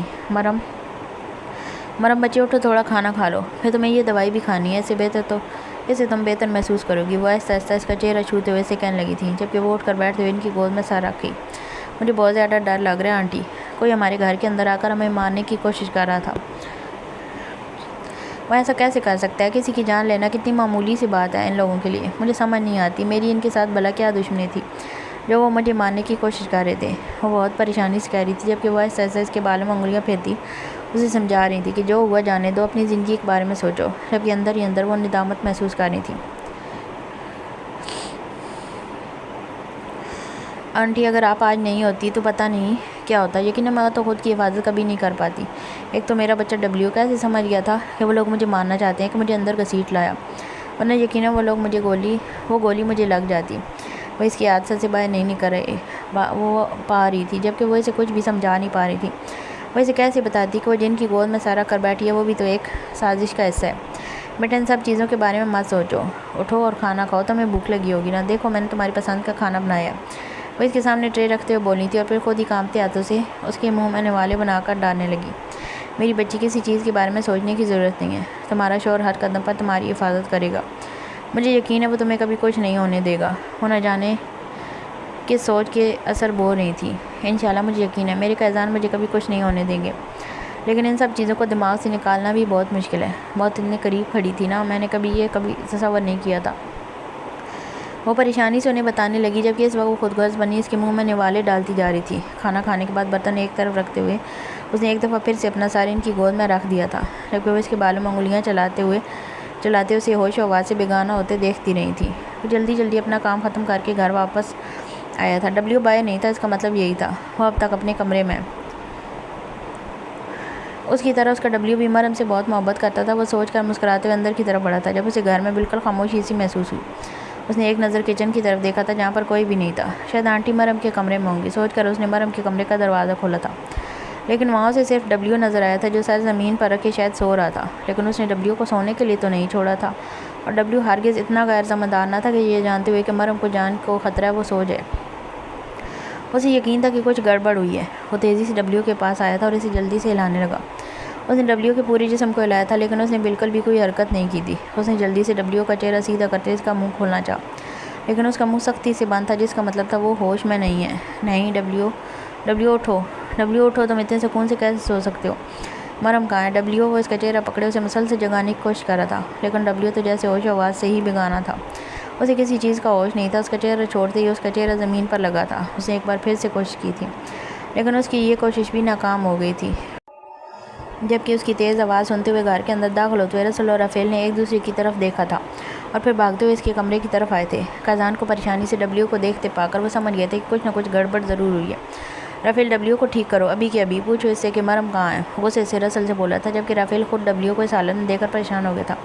اگر ڈبلیو کی یہ حالت تھی تو مطلب صاف تھا کہ مرم سیف ہرگز نہیں تھی۔ قازان ریلیکس ہو جاؤ، یہاں بیٹھو، ہم ابھی ٹھیک کرتے ہیں اسے۔ رافیل تو کھڑا کیا ہے، دیکھ ڈبلیو کو کیا ہوا ہے۔ وہ پریشانی سے اسے ڈبلیو کی طرف دھکا دے رہا تھا۔ ڈبلیو کی حالت ٹھیک نہیں تھی، لیکن کچھ نہ کچھ غلط تو ہوا تھا یہاں پہ۔ ڈبلیو کو کچھ نہیں ہونا چاہیے۔ رسل جو قازان کو ایک طرف کہہ رہا تھا، رفیل کو کہہ رہا تھا کہ وہ ڈبلیو کو ٹھیک کرے، خود وہ بھی پریشانی سے اس کے پاس بیٹھ کر اسے چیک کرنے لگ گیا۔ اسے نشہ آور گولیاں دی گئی ہیں، شاید کسی چیز میں ملا کر یہ بے ہوش ہے۔ اسے کوئی بہت اسٹرانگ قسم کی دوائی دی گئی ہے، جس کی وجہ سے اس کی حالت اتنی زیادہ خراب ہو گئی ہے۔ لیکن یہ سب کچھ کیا کس نے؟ گھر کے اندر تو صرف آنٹی نہیں، وہ ایسا نہیں کر سکتی۔ رافیل نے اس کی بات کاٹی تھی۔ کر سکتی ہیں، وہ ایسا کر سکتی ہیں، وہ اسی لیے تو یہاں آئی تھیں۔ انہوں نے کیا یہ سب کچھ، اور یہ سب کچھ کروایا سمیر ہمدانی نے ہے۔ مرم بھی اس کے پاس ہے، وہ مرم کو لے کر گیا ہے۔ وہ مجھے بے بس کرنے کے لیے میری مرم کو اٹھا کر لے کر گیا ہے۔ رافیل، وہ اسے کوئی نقصان پہنچائے گا، اور اگر اسے کچھ بھی ہوا نا تو میں کسی کو زندہ نہیں چھوڑوں گا، کسی کو بھی نہیں۔ وہ غصے سے کہتا باہر کی طرف نکلا تھا، جبکہ رسل رافیل کو ڈبلیو کو سنبھالنے کا کہہ کر خود اس کے پیچھے بھاگا۔ رسل بہت تیزی سے اس کے ساتھ آیا تھا۔ اگر وہ گاڑی میں نہ بیٹھتا تو اسے یقین تھا وہ اس کا انتظار ہرگز نہیں کرتا۔ یہ ہم کہاں ہیں؟ اس کے اچانک گاڑی روک کر باہر نکلنے پر رسل بھی تیزی سے گاڑی سے باہر نکلتا ہے، اس کے پیچھے بھاگتے ہوئے پوچھ رہا تھا وہیں جہاں پہنچنا سب سے زیادہ ضروری تھا۔ وہ تیزی سے اندر بڑھتے ہوئے اسے بس اتنا بتا چکا تھا اور مزید کچھ پوچھ نہیں سکتا تھا۔ قازان کی اجازت نہ تھی اور نہ ہی اس کا بتانے والا کوئی موڈ لگ رہا تھا۔ اس وقت اسے صرف اور صرف مرم کی پرواہ تھی۔ ڈبلیو کے حوالے سے وہ بے فکر ہو چکا تھا، وہ بے ہوش تھا، اور اسے یقین تھا جب تک وہ گھر واپس جاتا ہے تب تک رافیل اسے واپس ٹھیک کر لے گا، وہ اسے ہوش میں لانے میں کامیاب ہو جائے گا۔ جو کوئی بھی تھا، اس نے اس کی زندگی سب سے قیمتی اور انمول لوگوں کے خلاف سازش کی تھی، ڈبلیو کو نقصان پہنچانے کی کوشش کی تھی۔ وہ نشہ کس طرح کا تھا اسے اندازہ نہیں تھا، لیکن رافیل بتا رہا تھا کہ اسے کوئی بہت اسٹرانگ نشہ دیا گیا ہے، اسے کسی ایسی چیز کو کھانے میں ملا کر دیا گیا جس سے وہ بے ہوش ہو گیا، اور کوئی عام جانور نہیں تھا۔ وہ جانتا تھا اگر یہی نشہ کسی اور جانور کو دیا جاتا تو وہ اب تک مر چکا ہوتا۔ ڈبلیو کو صرف بے ہوش کرنے کی نہیں بلکہ مارنے کی کوشش کی گئی تھی، اور آنٹی غائب ہو چکی تھی۔ وہ جو کوئی بھی تھا، اب اسے دوسری سانس لینے کا حق نہیں تھا، اتنا قازان کا ماننا تھا، اور وہ شاید اس کی سانس سے ہی تو چھیننے جا رہا تھا۔ قازان دیکھو میں۔ وہ جیسے ہی اندر داخل ہوا، سامنے کرسی پر بیٹھا ہوا آدمی تقریباً بھاگتے ہوئے اس کے پاس آتا اسے صفائی دینے لگا، جبکہ ایک زوردار تھپڑ مار کر اس نے اس کا سر دیوار کے ساتھ مارا تھا۔ اس کے سر سے خون بہنے لگا تھا، لیکن اس کا ڈر اس پر پوری طرح سے حاوی تھا، اسے اپنے خون کا جیسے کوئی ہوش ہی نہیں تھا۔ وہ جلدی سے اپنے پیروں کی مدد سے خود کو پیچھے کی طرف حرکت دیتا قازان کو خود سے دور کرنے کی کوشش کر رہا تھا۔ کیا کہا تھا میں نے تم سے تبریز؟ مجھے ہر قیمت پر سمیر ہمدانی کا پتہ چاہیے، ورنہ تم زندہ نہیں بچو گے۔ لیکن تم نے وہ کیا جو تمہاری فطرت تھی، تم نے قازان کاظمی کو دھوکہ دیا۔ میں تمہیں زندگی کے آخری 10 منٹ دے رہا ہوں، بتاؤ مجھے کہ سمیر ہمدانی کہاں ہے؟ ڈھونڈ تو میں اسے کہیں سے بھی لوں گا، وہ جہنم میں چھپا ہو یا 7 زمینوں کے نیچے۔ جب تک قازان کاظمی اس کے کیے کی سزا نہیں دیتا وہ میری پہنچ سے دور نہیں جا سکتا۔ مجھے بتا دو کہ وہ کہاں ہے، میں تمہیں سب کچھ بتاؤں گا۔ قازان، خدا کے لیے مجھے چھوڑ دو۔ اس کی سرخ آنکھیں دیکھتے ہوئے وہ اپنا آپ اس سے چھڑوا رہا تھا۔ قازان کا ہاتھ اس کی گردن پر تھا، جب دوسرے ہاتھ سے وہ اس کے بالوں کو پیچھے کی طرف کھینچتے ہوئے اس کی ہر طرح کی حرکت کو بند کیے ہوئے تھا۔ اس کے ہاتھ میں موجود وہ مرد مسلسل کانپ رہا تھا، شاید جانتا تھا کہ اس کی موت اس کے کتنے قریب کھڑی ہے۔ سمیر ہمدانی، وہ اس کے منہ پر دہاڑا تھا، ایسا انداز ایسا تھا کہ ابھی اسے چیر پھاڑ کر رکھ دے گا۔ یوگنڈا، سمیر ہمدانی اس وقت یوگنڈا میں۔ ہاں قازان، میں نے اس کی ساری انفارمیشن لے لی تھی، وہ اس وقت یوگنڈا میں ہے اور وہیں پر اپنا سارا کاروبار بھی کر رہا ہے۔ وہاں رہتے ہوئے بھی اسے اپنا ڈرگز کا کاروبار جگہ جگہ پھیلایا ہوا ہے۔ پچھلے دنوں اسپتال میں جو کیس ہوا تھا جس میں تم نے ڈاکٹرز کو قتل کر دیا تھا، یہ لوگ اس کیس میں بھی شامل ہیں۔ دنیا والوں کے سامنے وہ بالکل چھپ چکے ہیں، جیسا کسی سے ان کا کوئی تعلق ہی نہیں، لیکن چھپ کر وہ اب تک اپنا کام کر رہے ہیں۔ اس وقت وہ لوگ یوگنڈا میں ہیں، خاص کر سمیر ہمدانی، کیونکہ وہ جانتا ہے کہ اسے صرف یوگنڈا کے لوگ ہی بچا سکتے ہیں۔ سمیر ہمدانی یہاں آیا ہی نہیں پچھلے کچھ دنوں سے، اس کے آدمی کچھ لوگوں کی نظر میں آئے ہیں، لیکن انفارمیشن کے مطابق یہ وہاں پر کسی کو اغوا کرنے آئے تھے۔ میں مزید اس بارے میں کچھ نہیں جانتا۔ تقریباً 2 ہفتوں سے ان کے آدمیوں کو جگہ جگہ دیکھا گیا ہے، لیکن ان سب کا باس یعنی کہ ڈی گینگ یہی تھا۔ بس سمیر رمضانی اس وقت بھی یوگنڈا میں ہی ہے۔ وہ اپنی جگہ چھوڑنے کے لیے تیار نہیں ہے، کیونکہ اسے پتہ ہے کہ اگر وہ زندہ بچ پایا تو صرف اور صرف یوگنڈا میں موجود لوگوں کی وجہ سے ہی بچ پائے گا۔ اور تم تو جانتے ہو اس دنیا میں گینگسٹر کا سب سے بڑا علاقہ یوگنڈا ہی ہے، جہاں پر چھوٹے سے چھوٹا لے کر بڑے سے بڑا گناہ کرنے والا گینگسٹر موجود ہے۔ وہ اسے انفارمیشن دے رہا تھا، جبکہ سب کچھ جاننے کے بعد اس نے بس ایک نظر اسے دیکھا۔ تمہارے 10 منٹ مکمل ہوئے، اس نے کہتے ہوئے اسے زمین کی طرف دھکا دیتے ہوئے اپنی پستول کو لوڈ کیا تھا۔ وہ چیخ رہا تھا، چلا رہا تھا، لیکن اس کی ایک بھی سنے بغیر وہ گولی چلا چکا تھا۔ اس نے ایک نظر رسل کو دیکھا۔ تم فکر مت کرو، میں ابھی مصر سے یوگنڈا جانے والی ہر فلائٹ کینسل کرواتا ہوں، وہ مرم کو ہم سے دور نہیں لے کے جا پائے گا۔ وہ کہتے ہوئے تیزی سے باہر نکلا تھا جب قیزان اس کی جیب سے فون نکالتے ہوئے چیک کرنے لگا۔ ہم اتنا ارجنٹ کہاں جا رہے ہیں؟ قیزان، ڈبلیو کو علاج کی ضرورت ہے، اس وقت ہم اسے کسی سفر پر لے کر نہیں جا سکتے۔ رافیل جیسے اسے سمجھا رہا تھا۔ نہیں، میں اسے یہاں چھوڑ کر نہیں جا سکتا، میں اپنے کسی بھی خاص آدمی یا پھر ڈبلیو کو یہاں چھوڑ کر نہیں جاؤں گا۔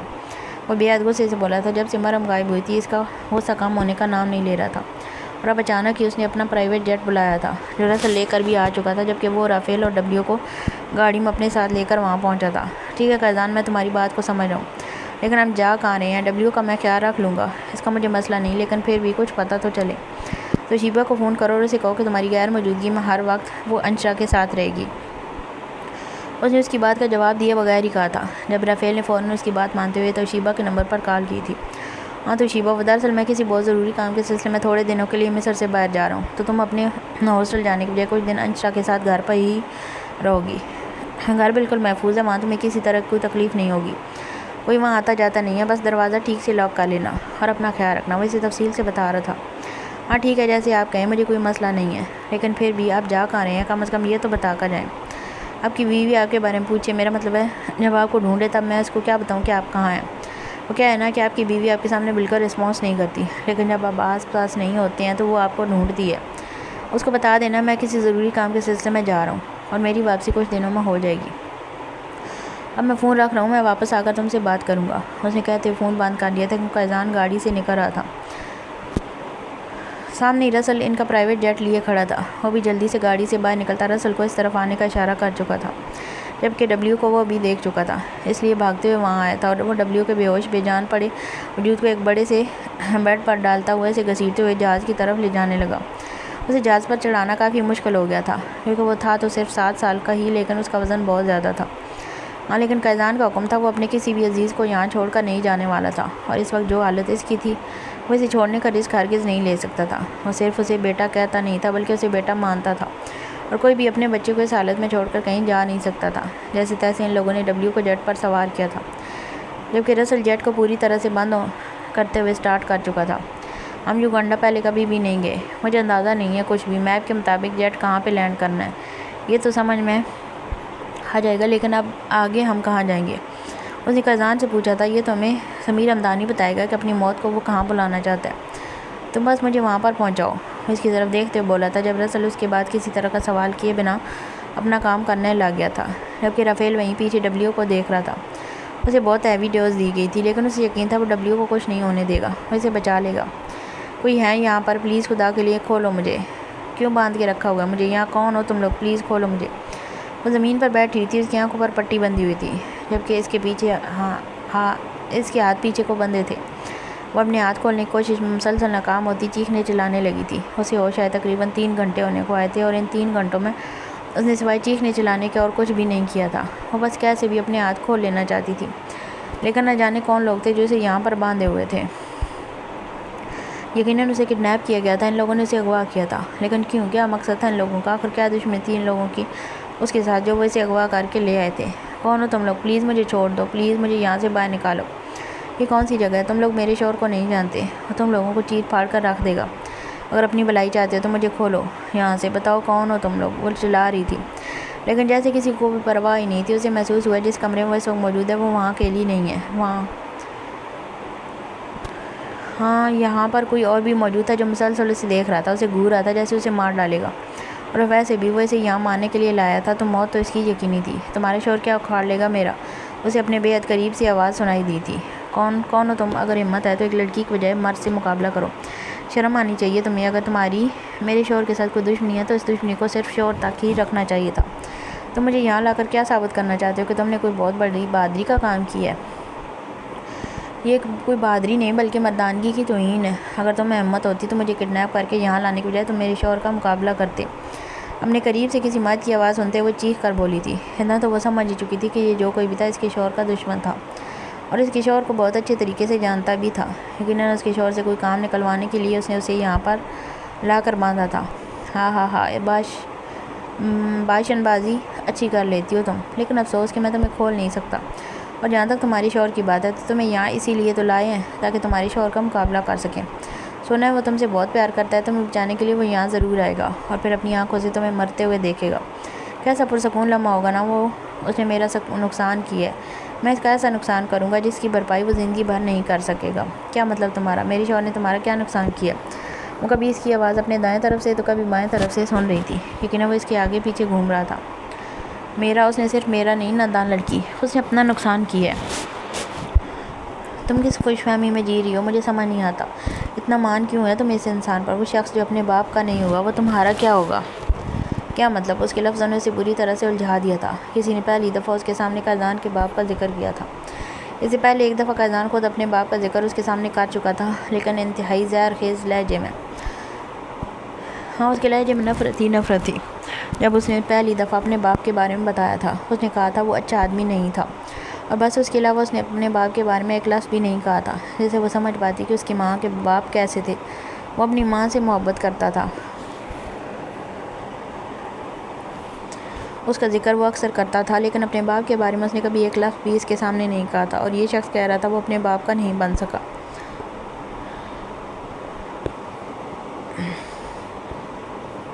تم مجھ سے مطلب کیوں پوچھ رہی ہو؟ اپنے شوہر کو تو تم جانتی ہی ہوگی، وہ کیا ہے کیا کرتا ہے، سب پتہ ہوگا نا تمہیں.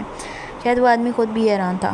ہاں میں جانتی ہوں، وہ بہت بڑے گینگسٹر ہیں. وہ لوگوں کو ڈرا دھمکا کر ان سے کام لیتے ہیں اور شاید کوئی غلط کام بھی کرتے ہیں. مریم نے اٹک اٹک کر کہا تھا. اور وہ بس اتنا ہی جانتی تھی، یا اگر اسے زیادہ وہ جانتی تھی بھی تو اسے نہیں بتانا چاہتی تھی. ہاں ہاں اف نادان لڑکی، تم تو اپنے ہی شوہر کے بارے میں کچھ نہیں جانتی. بتاتا ہوں تمہیں، تمہارا شوہر ایک گینگسٹر نہیں، ایک درندہ ہے. کسی کی جان لینا اس کے بائیں ہاتھ کا کھیل ہے، بلکہ صرف چند انگلیوں کا کھیل ہے. اس نے آج تک کتنے قتل کیے ہیں اس کا ریکارڈ میرا نہیں خیال اس کے پاس بھی موجود ہوگا. شاید وہ تو یاد بھی نہیں رکھتا ہوگا کہ ایک دن میں کتنے لوگوں کو ختم کرتا ہے. وہ بات بات پر قتل کرنا اس کا پسندیدہ کام ہے. اس کا پسندیدہ ہتھیار وہ الحشر ہے جس کے ساتھ وہ انسان کے ٹکڑے ٹکڑے کر دیتا ہے. اور وہ پتہ کیا کرتا ہے؟ اپنے اس خون خوار جانور کے آگے ڈال دیتا ہے تاکہ اس کی لاش کا نام و نشان مٹ جائے. اور وہ خون خوار جانور اتنا خطرناک ہے کہ ہڈیاں تک چبا جاتا ہے. وہ اس کے کان کے قریب بول رہا تھا. جھوٹ بولتے ہو تم، بکواس کرتے ہو. میرے قیدان قاتل نہیں ہیں، اور اگر ہیں بھی تو وہ کبھی کسی اچھے انسان کو نہیں مارتے. وہ صرف دنیا سے برائی کا خاتمہ کرتے ہیں. وہ بے حد غصے سے بولی تھی. قیدان کا ذکر اس کے لب و لہجے میں اسے پسند نہیں آیا تھا، جبکہ سامنے کھڑا آدمی جیسے اس کی حالت کے مزے لے رہا تھا. ارے معصوم لڑکی، تم تو سچ مجھ میں کچھ نہیں جانتی. اپنے ہی شوہر سے اتنی بے خبری. چلو کوئی بات نہیں، میں تمہیں بتاتا ہوں تمہارا شوہر کیا ہے. میں نے کہا نا وہ اپنے باپ کا نہیں ہو سکا تو کسی اور کا کیا ہوگا؟ اپنے ہی باپ کا قاتل ہے وہ. چند سال پہلے اس نے اپنے ہی باپ کو غائب کر دیا تھا، اور اس طرح سے غائب کیا تھا کہ اس کا نام و نشان آج تک نہیں ملا. وہ آج کا آدمی کہاں ہے کس حالت میں کوئی نہیں جانتا. پولیس والوں کا کہنا ہے کہ وہ مر چکا ہے، اور اگر زندہ ہے بھی تو کم از کم اس حالت میں نہیں ہے کہ اس سے پہچانا جا سکے. تمہارے شوہر نے اپنے ہی باپ کو ایسے غائب کیا ہے کہ دنیا میں اس کا نام و نشان نہیں مل رہا. کتنے سالوں سے پولیس اس سے جگہ جگہ ڈھونڈ رہی ہے، لیکن وہ کہیں نہیں مل رہا. یہ جانتے ہوئے بھی اس کو غائب کرنے والا اس کا اپنا ہی بیٹا ہے. کوئی اس تک نہیں پہنچ سکا کیونکہ کوئی جانتا ہی نہیں ہے کہ وہ آج کا آدمی کا بیٹا قیدان کا آدمی ہے. اس نے اپنے ہی باپ کا نام خود سے الگ کرتے ہوئے اسے دنیا سے غائب کر دیا. اسے اپنے باپ سے اتنی نفرت تھی کہ وہ اس کا نام بھی اپنے نام کے ساتھ برداشت نہیں کر سکتا تھا. اور جانتی ہو وہ اس سے نفرت کیوں کرتا ہے؟ کیونکہ اس کا باپ اس سے بے تحاشا محبت کرتا تھا، لیکن وہ اس محبت کے قابل نہیں تھا. جو اس سے محبت کرتا ہے نا، اس کے ساتھ ایسا ہی کرتا ہے، کیونکہ قیدان کا آدمی کسی کی محبت کے قابل ہی نہیں ہے. جھوٹ، سب جھوٹ. بند کرو اپنی بکواس. تم صرف میرے قیدان پر الزام لگا رہے ہو اور کچھ نہیں. کوئی بیٹا اپنے باپ کو نہیں مار سکتا، سمجھے تم؟ وہ غصے سے چلائی تھی، جبکہ وہ جو کوئی بھی تھا کہہ کر لگا تھا اس سے دور چلا گیا تھا، بہت دور. وہ لوگ یوگنڈا پہنچ چکے تھے. یہ علاقہ ان کے لیے بالکل انجان تھا. وہ لوگ پہلے یہاں کبھی بھی نہیں آئے تھے. میپ کے مطابق وہ لوگ جہاز لینڈ کرنے میں کامیاب ہو چکے تھے، لیکن ہر طرف حبشیوں کو دیکھ کر رسل اور رفیل دونوں حیران رہ گئے تھے. انہیں اندازہ تو تھا کہ یہ جگہ کوئی انگریز ملک نہیں ہے. لیکن وہ حبشیوں کا ملک تھا، یہ بات بھی انہیں اب پتہ چلی تھی۔ رفیل تم یہیں پر ہوگے اور اپنا خیال رکھنا، یاد رکھنا یہاں کے بچے کے ہاتھ میں بھی بندوق ہے، کسی طرح کا کوئی پنگا مت کرنا، کسی سے بات کرو تو احتیاط سے کرنا، آواز کم رکھنا، یہاں کے لوگ اونچی آواز میں اپنی تعریف سننا بھی پسند نہیں کرتے۔ کیا لوگ ان کی تعریف بھی کرتے ہیں؟ رسل کی انفارمیشن پر رفیل نے حیران ہو کر پوچھا تھا۔ خدا کے بنائے ہوئے انسان بے حد خوبصورت ہیں، رنگ کالے ہونے سے فرق نہیں پڑتا۔ ہاں، یہاں کی عورتیں بھی دنیا کی سب سے خوبصورت عورتوں میں شامل ہوتی ہیں، یہاں کے مرد بھی بہت ہینڈسم اور پرکشش ہیں، رسل نے اسے گھورتے ہوئے کہا تھا۔ بے شک اس میں کوئی شک نہیں، اس دنیا میں بے حد حسین لوگ ہیں، اور سچ میں رنگ کالا یا سفید ہونے سے فرق نہیں پڑتا۔ یہ معاملے دل کے ہوتے ہیں، دل صاف ہونا چاہیے، اس نے مسکرا کر کہا تھا۔ ہاں، تھوڑی دیر پہلے اسے یہاں کر عجیب لگ رہا تھا، ہر طرف حبشیوں کو دیکھ کر، کیونکہ اس سے پہلے اس نے اتنے سارے حبشیوں کو ایک ساتھ نہیں دیکھا تھا۔ مصر میں بہت کم کوئی حبشی نظر آتا تھا، لیکن یوگنڈا حبشیوں کا ملک تھا، یہ بات اسے آج ہی پتہ چلی تھی۔ وہ ہر طرف دھیان دے رہا تھا۔ تمہیں یقین ہے کہ سمیر ہمدانی مریم کو یہاں لے کر آیا ہے؟ وہ جہاز سے نیچے اترتے ہوئے پوچھ رہا تھا، جبکہ قائدان سامنے سے آتے کسی آدمی سے باتیں کرنے میں مگن تھا۔ ہاں، وہ اسے یہیں پر لے کر آیا ہے، کیونکہ یہاں پر بہت خطرناک قسم کے گینگ جو ہیں، جن کے بھروسے وہ بیٹھا ہوا ہے، وہ یہاں پر بہت بڑی مقدار میں ڈرگ سپلائی کر رہا ہے، اور بہت سارے بڑے بڑے گینگسٹر کو وہ مفت میں بھی دے رہا ہے، تاکہ وہ ضرورت پڑنے پر اس کی مدد کر سکیں، اس کے کام آ سکیں۔ سمیر کے اندر موت کا ڈر نہیں ہے اس وقت، وہ صرف یہ جاننا چاہتا ہے کہ اس کا باس زندہ ہے یا مر چکا ہے۔ اسے بس یہ پتہ کرنا ہے کہ وہ ڈی گینگ کا لیڈر بن سکتا ہے یا نہیں۔ یہ نہیں کہ اسے واج کاظمی سے محبت تھی، یا قائدان کاظمی کی نفرت میں وہ مریم کو یہاں اٹھا کر لایا ہے۔ نہیں، وہ مریم کو یہاں اس لیے لے کر آیا ہے کیونکہ اسے کسی بھی حالت میں بھی گینگ کا لیڈر بننا ہے۔ اسے کسی بھی حالت میں بھی گینگ کی حکومت چاہیے، اسے وہ کروڑوں اربوں کی دولت چاہیے جو وحاج کاظمی نے قائدان کاظمی کے نام کی تھی۔ وحاج کاظمی اپنے بیٹے کو اسی کرسی پر بٹھانا چاہتا تھا جس کرسی پر قائدان کاظمی نے تھوکنا تک گوارا نہ کیا، اور آج اس کرسی کے لیے سمیر ہمدانی قائدان سے پنگا لے کر اپنی موت کو بلا رہا ہے۔ اس نے تفصیل بتائی تھی۔ مجھے سمیر ہمدانی کی موت کا افسوس ہوگا، اللہ پاک اسے قبر کے عذاب سے بچائے۔ رفیل بس اتنا کہتے ہوئے واپس جہاز کی طرف لوٹ گیا تھا، جبکہ وہ قائدان کی طرف۔ قائدان کاظمی یوگنڈا پہنچ چکا ہے، کبھی بھی یہاں آ سکتا ہے، ہر طرح کے بڑے سے بڑے آدمی کے ساتھ اس وقت وہ رابطے میں ہے، کسی بھی طرح وہ یہاں پہنچے گا۔ اس لڑکی کے چکر میں وہ اگر یہاں تک آ سکتا ہے تو ذرا سوچو، اس لڑکی کے لیے وہ تمہارا کیا حال کرے گا۔ یہاں آنے سے پہلے وہ تبریز کو عبرتناک موت دے کر آیا۔ ایک آدمی اس کے پاس کھڑا اسے بتا رہا تھا، مجھے کوئی ڈر نہیں، بے فکر ہو، قائدان کاظمی میرا کیا ہی بگاڑ لے گا، زیادہ سے زیادہ مار دے گا نا مجھے، لیکن مرنے سے پہلے میں اس کی زندگی اتنی مشکل بنا دوں گا کہ وہ خود سے نظریں ملاتے ہوئے بھی ڈرے گا۔ تمہیں پتہ ہے نا، یہ جو محبت کرنے والے لوگ ہوتے ہیں نا، وہ اپنے محبوب کی آنکھوں میں آنکھیں ڈال کر تب دیکھتے ہیں جب ان کی آنکھوں میں سچائی ہوتی ہے۔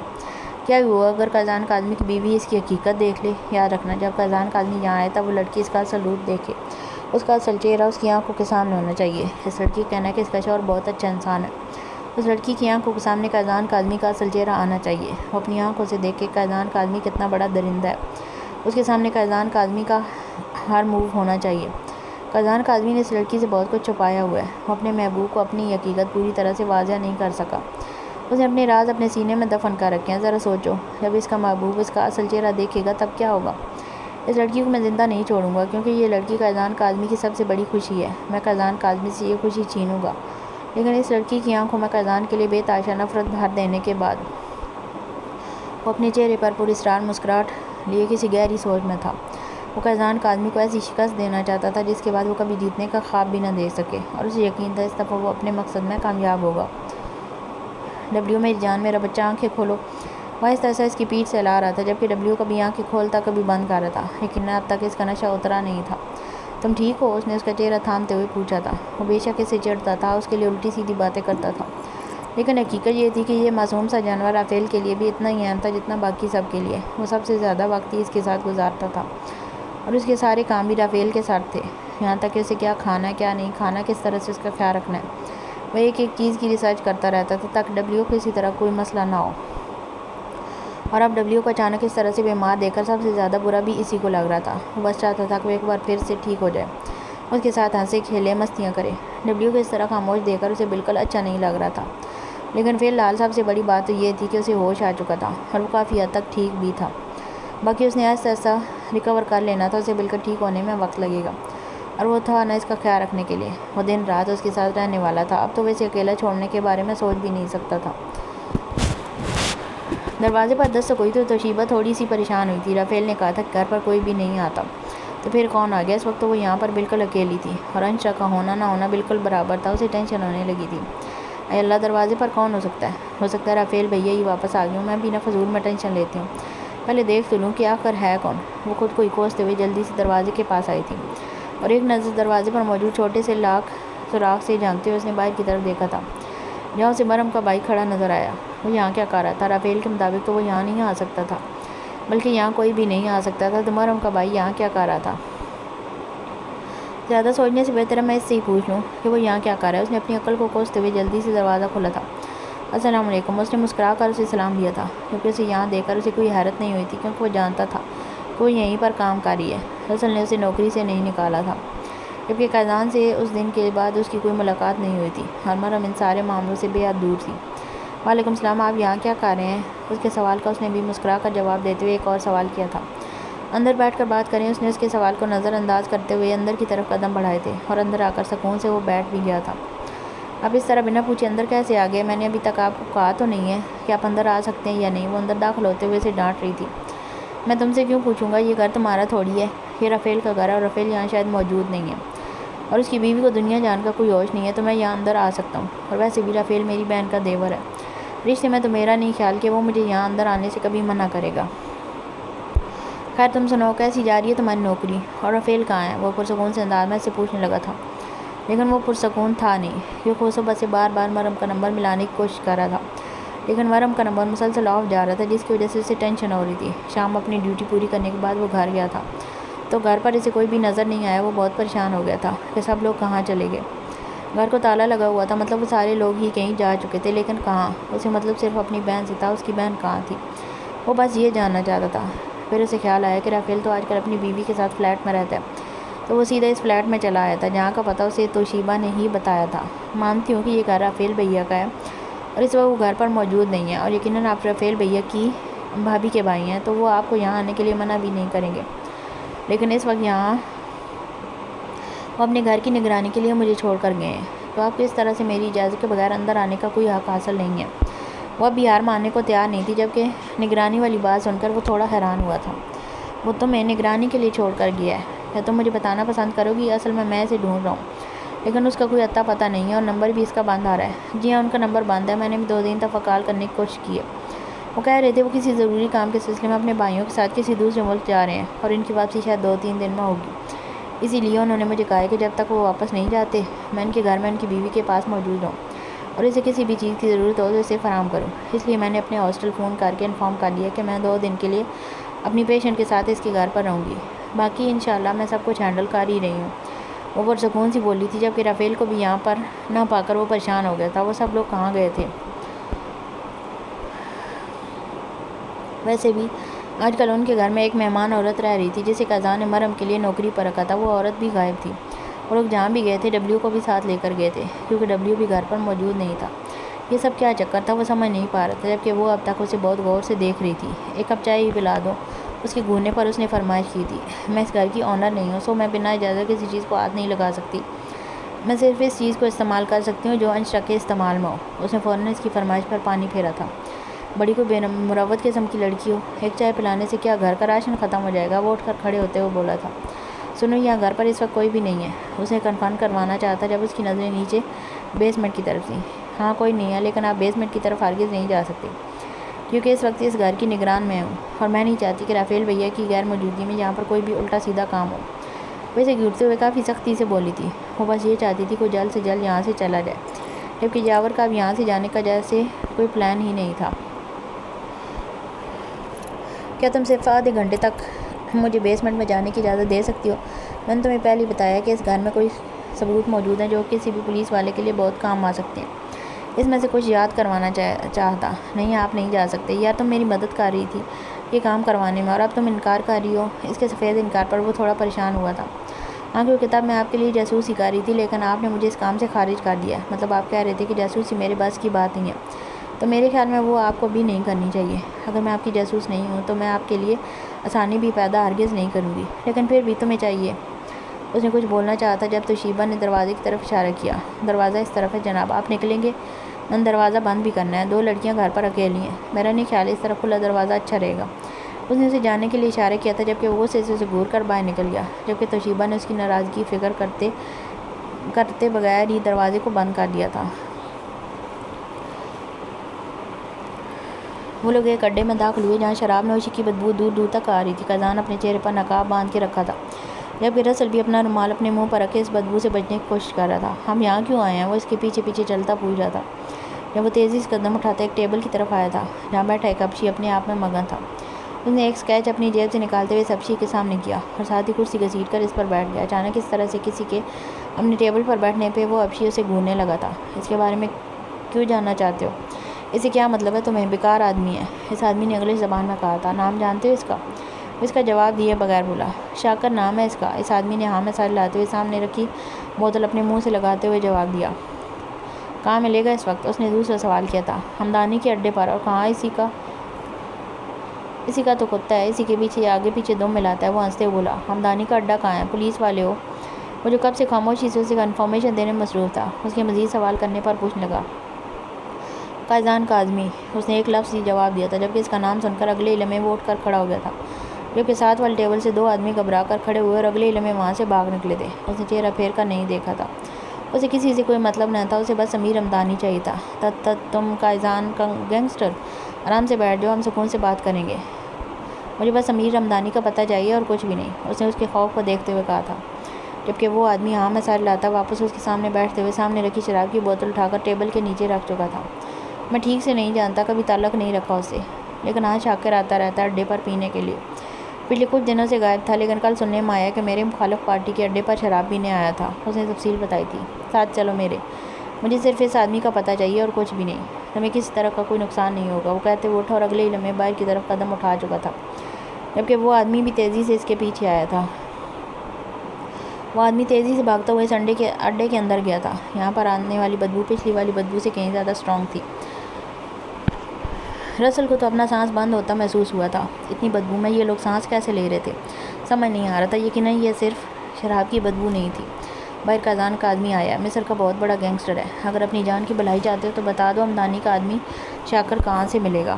شاکر کے چکر میں آیا ہے، صرف شاکر کو پتہ چلتا ہے اور کچھ بھی نہیں، اس آدمی نے وہاں اندر سے جا کر کہا تھا، جو کم از کم رسل کو دیکھنے میں کوئی موٹا گینڈا ہی محسوس ہو رہا تھا۔ اس کا قد تقریباً 7 فٹ کے آس پاس تھا، جبکہ بدن تیل لگانے کی وجہ سے چمک رہا تھا۔ 6 پیک اس نے شاید نمائش کے لیے بنا کر رکھے ہوئے تھے۔ وزن تقریباً 120 کلو کے آس پاس ہوگا، لیکن اس کی باڈی بالکل کسی پہلوان کی طرح تھی، یقیناً وہ کھاڑے میں مقابلے بازیاں کرتا تھا۔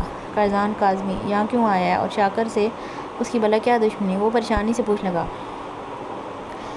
جبکہ قیزان یوں ہی چہرے پر پٹی باندھے اسے دیکھ رہا تھا، جبکہ اس کی سرخ نگاہوں نے اسے مزید کوئی سوال پوچھنے ہی نہیں دیا۔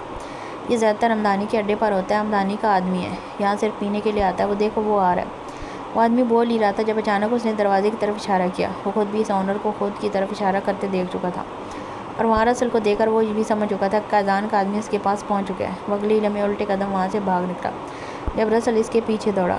شاکر تم بھاگ نہیں سکتے اور نہ ہی کبھی یہ سوچنا کہ تم قیزان کا آدمی کی پہنچ سے دور جا سکتے ہو، رسل نے کافی غصے سے اسے کہا تھا، جب اچانک اسے پیچھے سے گولی چلنے کی آواز سنائی دی تھی۔ ایک لمحے کے لیے تو رسل بھی حیران سا ہو گیا تھا جب اس نے پیچھے مڑ کر دیکھا قیزان کے ہاتھ میں بندوق تھی اور شاکر پیر پکڑے زمین پر پڑا تھا۔ میں نے پہلے ہی اسے کہا تھا وہ بھاگ نہیں سکتا۔ رسل کندھے اچکا کر ایک سائیڈ ہوتے ہوئے قیزان کو آگے بڑھنے کا راستہ دے چکا تھا۔ قیزان مجھے چھوڑ دو، مجھے جانے دو، دیکھو میں نے کچھ نہیں کیا، سب کچھ کروانے کے لیے ہمدانی نے کہا تھا، میں تو بس اس کی مدد کر رہا تھا اور اپنے کام کا پیسہ لے رہا تھا، اس نے مجھے بہت پیسے دیے تھے ان سارے کاموں کے لیے، دیکھو میرا کوئی قصور نہیں ہے، میں نے کچھ نہیں کیا، خدا کے لیے مجھے جانے دو۔ وہ مسلسل روتے ہوئے پیچھے کی طرف جا رہا تھا، جب قیزان قدم با قدم اٹھاتا اس کی طرف آیا اور اس کے قریب آ کر بیٹھ گیا۔ کہاں ہے ہمدانی؟ اس نے بے حد نرمی سے سوال کیا تھا۔ میں نہیں جانتا، میں تو بس وہ انکار کرنے والا تھا جب اچانک قیزان نے اس کے زخمی ٹانگ کو اپنے ہاتھ کے پنجے میں جکڑ لیا۔ اس کی ٹانگ سے بہتا خون پوری طرح قیزان کے ہاتھ کو لال کر گیا تھا، جبکہ وہ آدمی درد سے بلبلا رہا تھا۔ نہیں نا، مجھے نہیں پتا، جیسے فضول الفاظ ضائع کر کے صرف تم اپنی موت کو اپنے قریب بلا رہے ہو، وہ اس کی آنکھ کو آنکھیں ڈالتے ہوئے سمجھانے والے انداز بولتا۔ مجھے یقین ہے تم ہرگز اپنی موت نہیں چاہتے ہو، ہے نا؟ وہ اب تک نرمی سے بات کر رہا تھا جبکہ وہ کانپتے ہوئے ہاں میں سر لا گیا۔ گڈ، ویری گڈ، سو اب بتاؤ مجھے کہاں ہے ہمدانی؟ کہاں پر اس نے اپنی موت کا انتظام کیا؟ وہ اس کی آنکھ کو آنکھیں ڈالے پوچھ رہا تھا۔ میں تم سب کچھ بتاؤں گا، خدا کے لیے مجھے زندہ چھوڑ دو۔ وہ ہاتھ جوڑے سے اپنی زندگی کی بھیک مانگ رہا تھا۔ ٹھیک ہے چلو، وہ ایک جھٹکے میں سے گربان سے پکڑ کر سیدھا کرتے ہوئے گھسیٹ رہا تھا، کیونکہ شاکر اسے مجبور ہو چکا تھا۔ اسے کسی بھی حال میں آمدنی کا پتہ بتانا تھا، ورنہ اس کی اپنی موت اس کے سر پر کھڑی تھی، اور وہ جانتا تھا کہ اذان کاظمی اس کے ٹکڑے ٹکڑے کر دے گا، اور وہ مرنا تو ہرگز نہیں چاہتا تھا، بھلا اپنی موت کو خود کیوں بلائے گا۔ یہی حال اس وقت شاکر کا ہو رہا تھا۔ مجھے کچھ نہیں کہنا، سونا تم نے؟ وہ اسے کھانے کو پیچھے ہٹا چکی تھی۔ ٹھیک ہے، اگر تم بھوکا مرنا چاہتی ہو تو ابھی مجھے کوئی اعتراض نہیں، مر تو تم نے ویسے بھی جانا ہے، کیونکہ زندہ تو میں تمہیں چھوڑوں گا نہیں، کیونکہ تم کا اذان کاظمی کی سب سے بڑی خوشی اور اس کی خوشیاں چھیننا ہی تو میرا مقصد ہے۔ مار تو میں تمہیں ویسے بھی دوں گا، بہتر ہے کھا پی کر مرو۔ دیکھو کتنی اچھی اچھی چیزیں میں تمہارے لیے لے کر آیا ہوں، اتنا شاہی کھانا یہاں سے ملتا بھی نہیں ہے، اسپیشلی تمہارے لیے منگوایا ہے میں نے، آرڈر پر تیار کروایا، اور تم نخرے دکھا رہی ہو۔ مجھے تمہاری کسی بھی چیز کو کھانے میں کوئی دلچسپی نہیں ہے، دفع ہو جاؤ یہاں سے، اور اپنی شکل کی طرح اپنی آواز بھی یہاں سے گم کرو۔ میں تمہاری آواز تک نہیں سننا چاہتی، یقیناً تم خود کو اس قابل نہیں سمجھتے کہ مجھے اپنا چہرہ دکھا پاؤ۔ وہ اسے اکسانے کی کوشش کر رہی تھی کہ شاید وہ غصے میں آ کر اسے اپنا چہرہ دکھا دے، لیکن شاید وہ بھول گئی تھی کہ وہ اتنی بھی سمارٹ نہیں جتنا وہ خود کو سمجھتی ہے۔ اس کے ہاتھوں صرف اذان ہی بیوقوف بن سکتا تھا، اور وہ بھی اپنی مرضی سے۔ میرا چہرہ تمہارے سامنے آئے یا نہ آئے، لیکن تمہارے شوہر کا چہرہ آج تمہارے سامنے ضرور آئے گا، اور تمہیں پتہ چلے گا کہ جسے تم فرشتہ سمجھتی ہو اصل میں وہ کوئی فرشتہ نہیں، بلکہ ایک خون خوار درندہ ہے، جو وقت آنے پر تمہیں بھی استعمال کرے گا۔ وہ کسی کا سگا نہیں ہے، جو اپنے باپ کا نہیں ہو سکا وہ تمہارا کیا ہوگا؟ ارے اپنے ہاتھوں سے اس نے اپنے باپ کی جان لے لی ہے، اور اگر اس کی جان نہیں لی نا تو کم از کم وہ اس حالت میں نہیں ہے کہ وہ کسی کے سامنے آ سکے۔ ارے اپنے ہی باپ کو اس نے سالوں سے غائب کیا ہوا ہے، اسے دنیا سے چھپا کر رکھا ہوا ہے، لیکن ہم اپنے سرکار کو واپس لے کر رہیں گے، ہم اپنے سرکار کے لیے جان بھی دے دیں گے، لیکن ان پر آنچ نہیں آنے دیں گے۔ اور اگر خدا نخواستہ ان کو کچھ ہوا نا تو تمہارے قائدان کو موت سے کوئی بچا نہیں سکتا۔ اگر ہماری سرکار کو کچھ ہوا نا تو تمہارا قائدان کاظمی مرے گا، اور ضرور مرے گا۔ وہ بے حد غصے سے اس کے سامنے بیٹھا بولے جا رہا تھا، کیونکہ وہ بس اس کی باتیں سن رہی تھی۔ تمہاری باتوں سے مجھے اندازہ ہو گیا کہ تمہارا سرکار بھی یقیناً تمہارے جیسا ہی ہوگا، اور جہاں تک تمہارے کہنے کے مطابق وہ تمہارا سرکار میرے قائدان کا باپ ہے تو یقیناً وہ جینے کے قابل نہیں ہوگا، اس لیے انہوں نے اسے مار ڈالا ہوگا۔ وہ بالکل بھی خوفزدہ ہوئے بغیر بولی تھی، کیونکہ وہ جانتی تھی کہ قائدان اسے کچھ نہیں ہونے دے گا، اور وہ قائدان کاظمی کی بیوی تھی۔ اس طرح ٹکے ٹکے کے لوگوں سے ڈرنا اسے سوٹ نہیں کرتا تھا۔ اے لڑکی، میں تیری ہر بکواس سن لوں گا، لیکن خبردار جو تو نے میری سرکار کے خلاف ایک لفظ بھی کہا۔ میرے سرکار کی سب سے بڑی غلطی یہ تھی کہ قائدان کاظمی کو پیدا کیا، تبھی تو آج وہ اس مقام پر پہنچا ہے، لیکن وہ کہاں جانتے تھے کہ اپنی ہی اولاد ان کے ساتھ ایسا کرنے والی ہے۔ لیکن کوئی بات نہیں، ان کے ساتھ جو کچھ بھی برا ہوا اس کا بدلہ سمیر ہمدانی لے گا۔ تمہارے قائدان کا تو میں وہ حال کروں گا جو دنیا دیکھے گی، لیکن افسوس تم نہیں دیکھ پاؤ گی، کیونکہ تمہاری موت میں قائدان کاظمی سے پہلے لے کر آؤں گا، کیونکہ تم مرو گی تو ہی اسے موت کا مطلب سمجھ میں آئے گا کہ تم اس کے لیے اس کی زندگی ہو۔ اور جب تم اس کے سامنے مرو گی تبھی تو اسے پتہ چلے گا کہ موت کا اصل مطلب کیا ہے، اس لیے تم قائدان کی موت نہیں دیکھ سکو گی، لیکن میں تمہیں بتا رہا ہوں میں ایسی موت ماروں گا کہ وہ پانی بھی نہیں مانگے گا۔ وہ اس کے قریب سے اٹھتے ہوئے بولا۔ جب مریم نے اس کی بات کا کوئی جواب نہیں دیا تھا، کیونکہ اس شخص کی باتوں سے کوئی فرق نہیں پڑتا تھا، یہ آدمی صرف فضول بکواس کر رہا تھا، اس کی نظر میں اور کچھ بھی نہیں تھا، اور فضول بکواس کا کوئی جواب نہیں ہوتا۔ وہ اسے ایک جگہ پر لے کر آیا تھا، یہ جگہ کون سی تھی وہ نہیں جانتا تھا، بس وہ آگے آگے چلتے اسے اشارہ کر رہا تھا، اور ساتھ ساتھ اپنی ٹانگ کو اٹھا کر آگے رکھ رہا تھا۔ اس کی ٹانگ سے مسلسل خون بہہ رہا تھا، وہ درد سے چیخ رہا تھا، لیکن رسل اور قائدان دونوں کو ہی اس کی چیخ و پکار کی پرواہ نہ تھی۔ اسے فی الحال جو سمجھ میں آیا تھا وہ بس اتنا ہی تھا کہ اس شخص کی وجہ سے مریم آج یہاں ایک انجان ملک میں تھی، جہاں اس کا اپنا کوئی بھی نہیں تھا۔ وہ بیچاری کس چیز کے بارے میں کچھ جانتی تک نہیں تھی۔ ان سب چیزوں میں مریم کو گھسیٹ کر سمیر ہمدانی نے خود اس سے دشمنی مول لی تھی، ورنہ سمیر ہمدانی اس کے لیے ہمیشہ صرف ایک دم ملانے والا کتا تھا، جو سرکار کے سامنے دم ملاتا تھا، اور اسے اس کام کے پیسے ادا کیے جاتے تھے۔ وہ جانتا تھا وہ کسی بھی حالت میں اپنے سرکار کا پتہ چاہتا ہے، اور اس کے پیچھے کوئی محبت نہیں تھی بلکہ وہ دولت تھی، جس کا وارث بننا قائدان کاظمی نے گوارا نہیں کیا تھا، لیکن پھر بھی ساری دولت کا وارث قائدان کاظمی ہی تھا، کیونکہ واج نے اپنا سب کچھ اپنے اکلوتے بیٹے کے نام کر رکھا تھا۔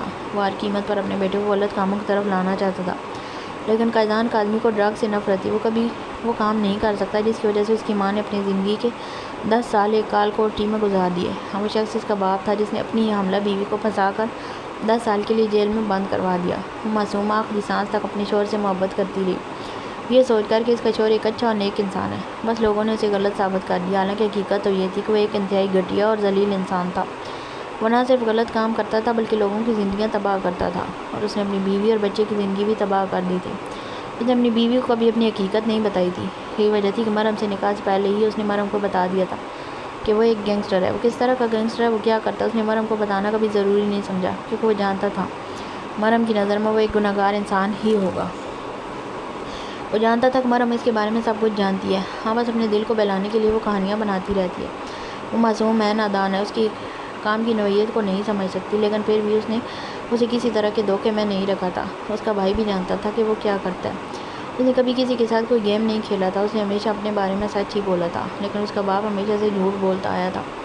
اس نے کبھی کسی کے سامنے سچ کو قبول نہیں کیا تھا، اس نے ہمیشہ جھوٹ بولا تھا، زندگی کے ہر مقام پر دھوکہ دیا تھا۔ اس نے تو اسے بھی دھوکہ دیا تھا، وہ نہ تو اپنی بیوی کا بن سکا اور نہ ہی اپنی اولاد کا۔ اور سمیر رمضانی اس کے باپ کا منہ بولا بیٹا تھا، جو ہر قیمت پر واجد کا آدمی کی جائیداد کا حقدار بننا چاہتا تھا۔ اس کا ماننا تھا کہ اگر اس کی سگی اولاد اس کی دولت کو ٹھکرا چکی ہے تو پھر اس کی ساری دولت کا حقدار صرف اور صرف سمیر رمضانی ہے، کیونکہ وہ بھی تو اس کا منہ بولا ہی صحیح بیٹا تو ہے، اور اس کا بھی پورا حق بنتا ہے اس ساری جائیداد پر۔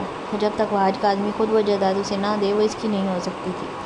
اس لیے تو وہ اپنی سرکار کی محبت میں دیوانہ ہو چکا تھا۔ اسے شک تھا وہ مریم کے حوالے سے اسے بلیک میل کرے گا۔ جب اسے یہ پتہ چلے گا کہ وہ حاج کاظمی مر چکا ہے، وہ قیزان کاظمی سے اس کی ساری جائیداد لینے کی کوشش کرے گا، اور وہ ایسا کرنے کو تیار تھا۔ اگر وہ مریم کو مورا بنائے بغیر اس کے پاس آتا تو وہ خوشی خوشی اپنے باپ کی اس لعنتی دولت کو اس کے حوالے کر دیتا، جو لوگوں کو برباد کر کے بنائی گئی تھی۔ اسے کوئی مطلب نہیں تھا اس دولت سے، اور نہ ہی وہ اس دولت سے کوئی مطلب رکھنا چاہتا تھا۔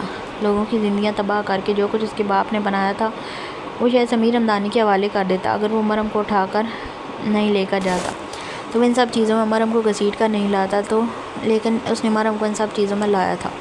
وہ مریم کو یہاں اٹھا کر لایا تھا، یعنی کہ وہ اپنی موت کو خود بلا کر لایا تھا۔ وہ جانتا تھا اسے سوائے جائیداد کے اور کچھ بھی نہیں چاہیے، اور قیزان کو صرف اور صرف اپنی مریم سے مطلب ہے، وہ سب کچھ اس کے حوالے کر دے گا۔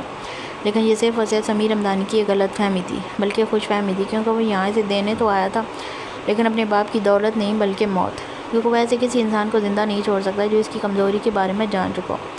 اب سمیر رمضانی کو مرنا ہی تھا، کیونکہ بہت سارے لوگوں کو یہ بات پتہ چلنے کا وقت آ گیا تھا کہ قیزان کاظمی کی کمزوری پر آنکھ اٹھانے والے کا کیا انجام ہوتا ہے۔ قیزان سمیر رمضانی کو وہ موت دینے والا تھا جو شاید 1000 سال بھی یاد رکھی جائے گی۔ اس نے ایک نظر اپنے آگے چلتے بلکہ بھاگتے شاکر پر ڈالی تھی، جو بس کسی بھی قیمت پر جلد سے جلد سمیر رمضانی تک پہنچنا چاہتا تھا تاکہ وہ اسے درد سے نجات حاصل کر سکے۔ وہ جانتا تھا اگر اس نے قیزان کاظمی کا کام نہیں کیا تو وہ اسے موت کی گھاٹ اتارنے میں ایک لمحہ نہیں لگائے گا، اور وہ مرنا نہیں چاہتا تھا، بالکل نہیں مرنا چاہتا تھا۔ اس کے سامنے اس کی پوری زندگی پڑی تھی۔ سمیر رمضانی اس کا باس تھا، اس کے لیے لاکھ عزیز تھا، لیکن اتنا بھی نہیں کہ وہ اس کے لیے اپنی جان دے پاتا۔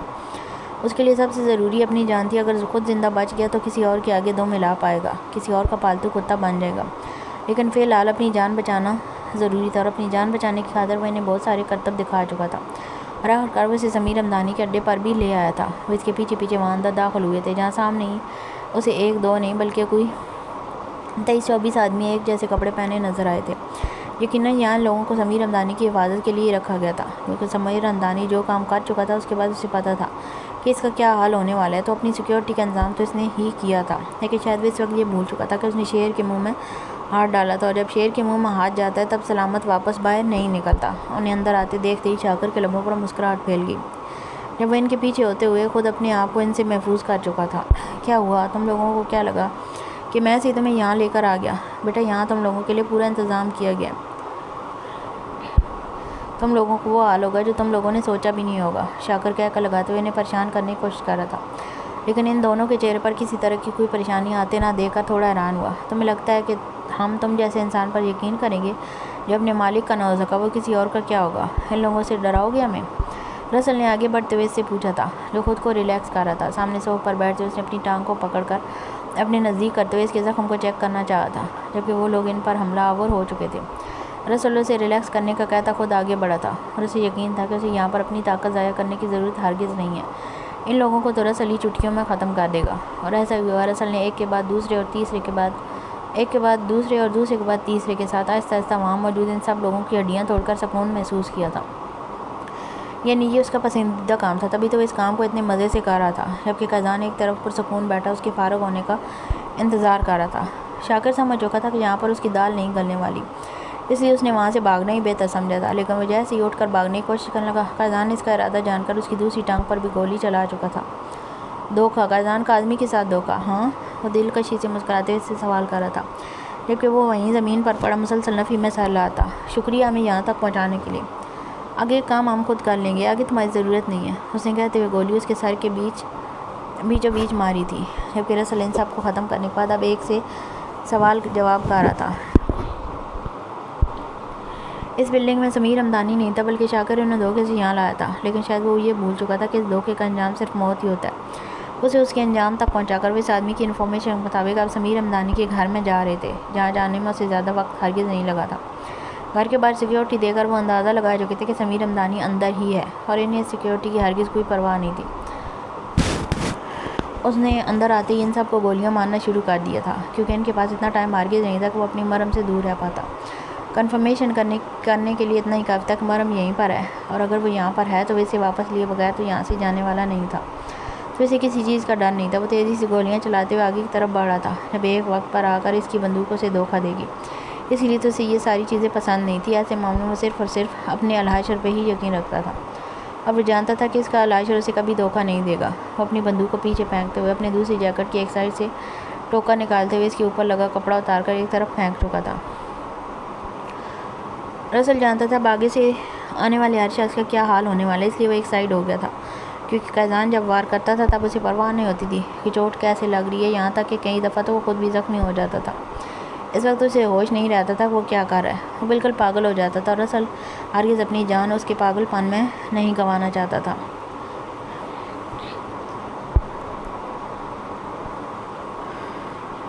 سیکیورٹی ٹائٹ تھی، انہیں اندازہ تھا، لیکن اتنے سارے لوگوں کو اس نے سیکیورٹی پر رکھا ہوگا اسے یہ نہیں پتا تھا۔ نہ تو وہ سمجھ چکا تھا کہ سامنے سے آنے والے لوگوں کی تعداد ان سے کہیں زیادہ تھی، جنہیں وہ تھوڑی دیر پہلے سمیر ہمدانی کے اڈے پر ختم کر کے آئے تھے، لیکن نہ تو وہ سمیر ہمدانی کے اڈے پر رکے تھے اور نہ ہی وہ سمیر ہمدانی کے گھر پر رکنے والے تھے۔ رسل کوشش تو کر رہا تھا اس کا ساتھ دینے کی، لیکن اس میں اتنی ہمت نہ تھی کہ وہ الحاشر کا استعمال کر کے لوگوں کو یوں کاٹ کاٹ کر سائڈ کرتا، لیکن قائدان کو اس معاملے میں پتہ دل کہا جاتا تھا۔ جبکہ وہ غصے میں ہوتا تھا تب اسے پرواہ نہ ہوتی تھی کہ وہ کیا کر رہا ہے، اور اس وقت بھی تو وہ غصے میں ہی تھا۔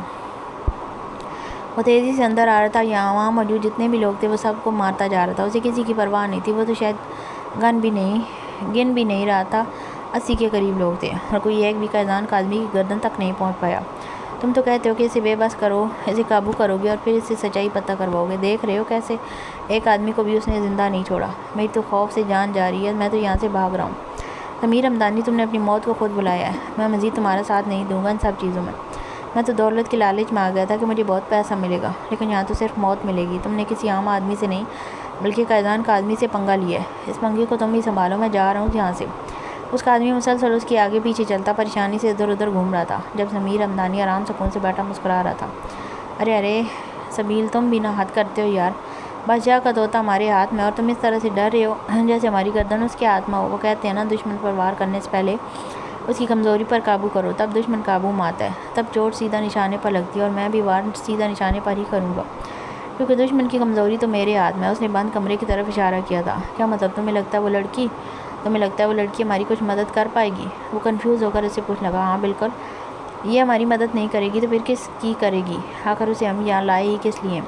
وہ سکون سے مسکرا کر کہتا اٹھ کر کمرے کی طرف بڑھا تھا، جبکہ وہ آدمی بھی اس کے پیچھے پیچھے ہی اس کمرے میں آیا تھا۔ مبارک ہو، شوہر آ گیا تمہارا، وہ مسکرا کر کہتے ہوئے کمرے کے اندر داخل ہوا تھا۔ تو یہاں کیوں آ گئے ہو؟ جاؤ جا کر میرے شوہر کو مارو، اسے مارنے کے لیے ہی تو بلایا ہے نا، اوپر سکون سے انداز میں بولی تھی، جبکہ اس کا سکون اسے چبھا تھا۔ ہاں لیکن تم کیا اپنے شوہر کا اصل روپ نہیں دیکھنا چاہو گی؟ وہ سوالیہ انداز میں بولا۔ وہ غصے میں انسان کو اپنا وہ روپ دکھاتے ہیں جو سامنے والا کبھی سوچ بھی نہیں سکتا ہوگا۔ یقیناً تم نے اسے غصہ دلایا ہوگا، اور اس وقت وہ بہت غصے میں یہاں آ رہے ہوں گے۔ ان کے رستے میں آنے والی ہر بے جان چیز کو وہ ٹھوکروں میں اڑا رہے ہوں گے۔ یہی دکھانا چاہتے ہو نا مجھے یہاں پر کچھ بھی بتانے سے پہلے تمہیں اپنے لوگوں کے لیے اسپتال بک کروانا چاہیے تھا۔ اس نے جیسے اس کا مذاق اڑایا تھا، اور اس کا دل چاہ کے اس کا منہ تھپڑوں سے سرخ کر دے، جو اس کے لیے اس طرح بات کر رہی تھی۔ کتنا یقین تھا اسے قائدان پر، لیکن اسے پتا تھا کہ اس کا یہ یقین ٹوٹے گا، اور بہت برے طریقے سے ٹوٹے گا۔ وہ اس کا بازو پکڑ کر ایک جھٹکے میں سے اٹھا کر کھڑا کر چکا تھا، اور پھر اسے گھسیٹتے ہوئے باہر کی طرف لے کر آیا۔ وہ جیسے ہی کمرے سے باہر نکلا، دروازے کے قریب اس کے چند لوگ کھڑے تھے۔ یقیناً ان کا ارادہ قائدان پر حملہ کرنے کا تھا، وہ ان میں سے کسی کو بھی زندہ چھوڑنے کا ارادہ نہیں رکھتا تھا۔ وہ تیزی سے آگے بڑھ رہا تھا، وہ نہیں جانتا وہ کتنے لوگوں کو مار چکا تھا اور کتنوں کو مارنا بھی باقی ہے۔ وہ تیزی سے اپنا لاشر استعمال کرتے اوپر والی جگہ پر آ چکا تھا۔ وہ سامنے کھڑے سمیر ہمدانی کو دیکھ چکا تھا اور اس نے اپنے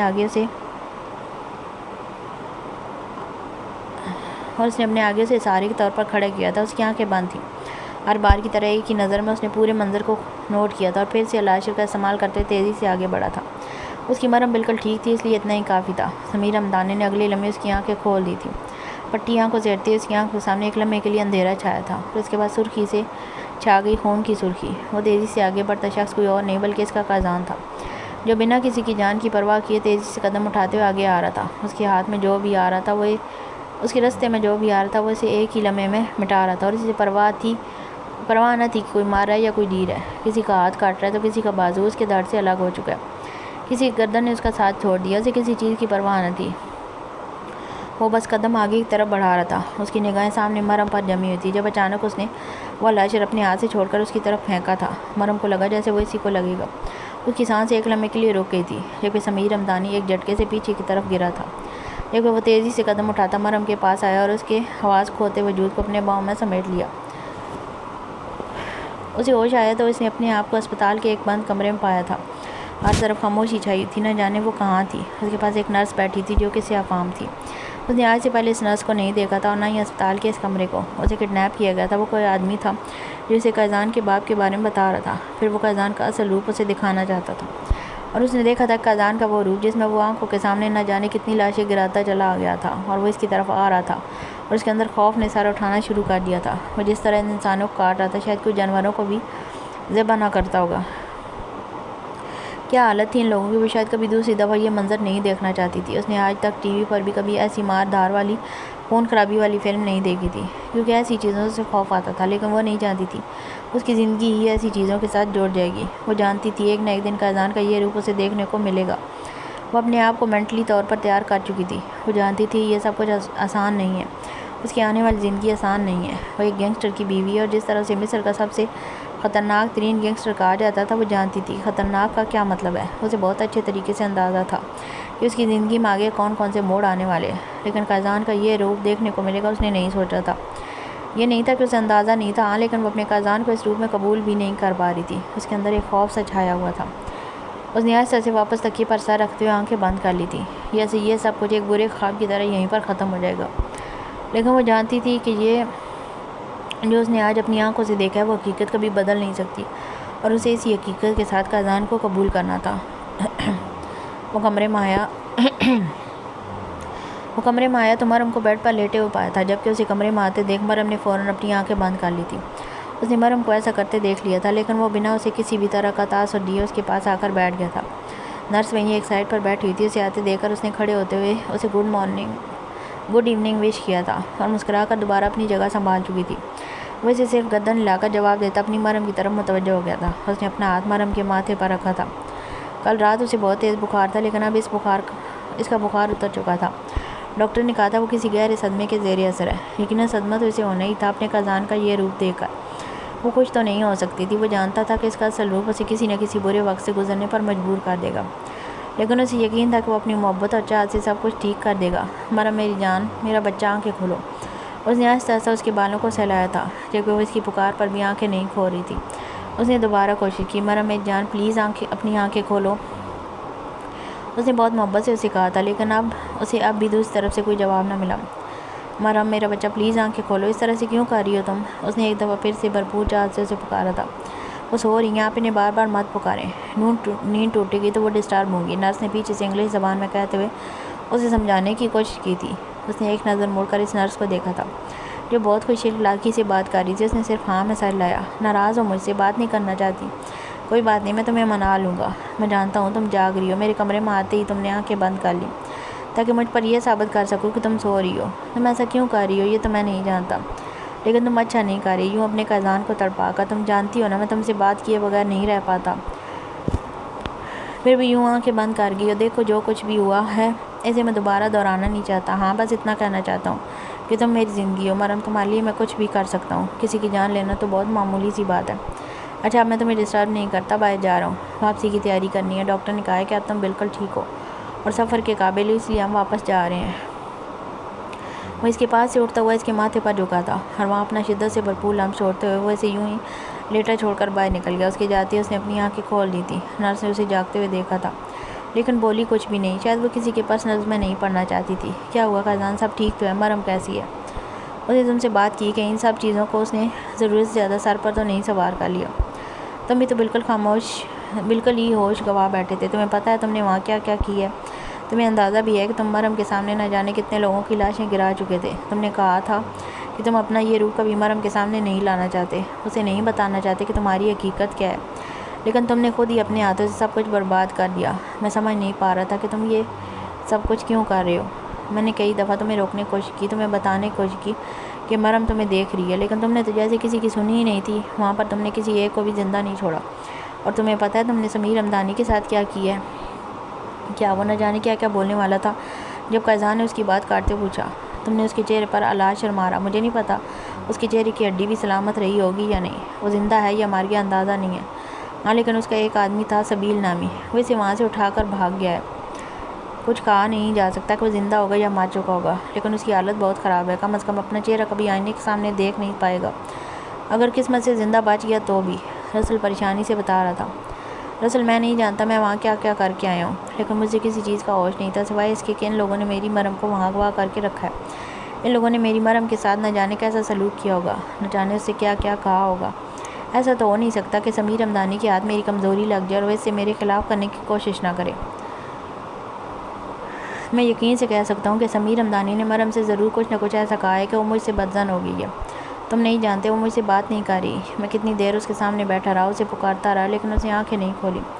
وہ مجھ سے بات نہیں کرنا چاہتی، میری شکل نہیں دیکھنا چاہتی۔ وہ عجیب دیوانوں جیسی باتیں کر رہا تھا۔ اس کے لب و لہجے سے عجیب سی دیوانگی جھلک رہی تھی، جیسے ابھی کچھ نہ کچھ خراب کر دے گا، جیسے ابھی سب کچھ نیست و نابود کر دے گا، تباہ کر دے گا۔ اس کے لب و لہجے سے رسل کو خوف سا محسوس ہوا تھا۔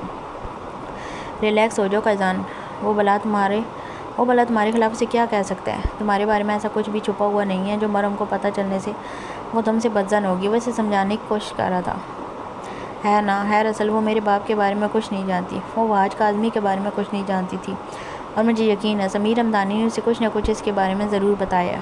اور اگر سمیر رمضانی نے اسے میرے بارے میں کچھ بتایا ہے تو اسے خاموش نہیں ہونا چاہیے، اسے مجھ سے پوچھنا چاہیے نا۔ میں اسے سچ بتاؤں گا، میں اسے سب کچھ بتا دوں گا، لیکن وہ مجھ سے بات نہیں کر رہی، اس کا مطلب وہ مجھ پر یقین نہیں کر رہی، وہ اس سمیر رمضانی کی باتوں پر یقین کر رہی ہے۔ قیضان اس وقت جو کچھ کہہ رہا تھا اس پر رسل ہرگز یقین نہیں کرنا چاہتا تھا۔ نہیں، ایسا کچھ بھی نہیں ہے، کچھ بھی نہیں، تم فضول میں پریشان ہو رہے ہو۔ وہ تم پر یقین کرے گی کیونکہ وہ تم سے پیار کرتی ہے۔ فی الحال وہ پریشان ہے، شاید وہ ہر چیز کو اپنی آنکھوں کے سامنے اس طرح ہوتے دیکھ کر گھبرا گئی ہے، اور کچھ بھی نہیں۔ اور ویسے بھی اس نے رہنا تو تمہارے ساتھ ہی ہے نا، حالات جو بھی ہوں، تم کون سا اسے خود سے دور جانے دو گے؟ تم اسے اپنا یقین دلاؤ گے۔ قیضان اگر وہ سمیر رمضانی کی باتوں میں آ بھی گئی ہے تو بھی وہ تم سے سوال ضرور کرے گی، کیونکہ اپنے دماغ میں چلتے سوالوں کے جواب تو وہ تم سے ہی مانگے گی نا، کسی اور کے پاس ان سوالوں کے جواب نہیں ہیں۔ باقی میں جاؤں گا اسے دیکھنے کے لیے، ابھی میں اس سے بات کروں گا، اگر اسے کوئی غلط فہمی ہے تو اسے سمجھاؤں گا، بے فکر ہو جاؤ۔ وہ اسے سمجھا رہا تھا جب قیضان نے صرف ہاں میں سر ہلایا تھا، لیکن اس کے چہرے سے پریشانی صاف جھلک رہی تھی۔ وہ اپنی مرم کی آنکھوں میں اپنے لیے بے اعتباری نہیں دیکھ سکتا تھا۔ وہ سب کچھ برداشت کر سکتا لیکن مرم کی بے رخی ہرگز نہیں۔ وہ مرم کی آنکھوں میں اپنے لیے صرف محبت دیکھنا چاہتا تھا، صرف اور صرف محبت۔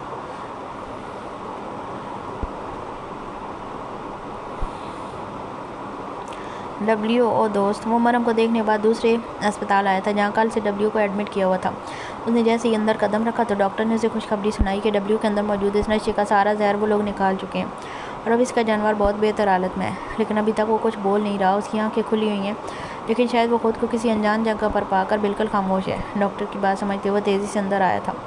W آنکھیں بند کیے ہوئے لیٹا تھا۔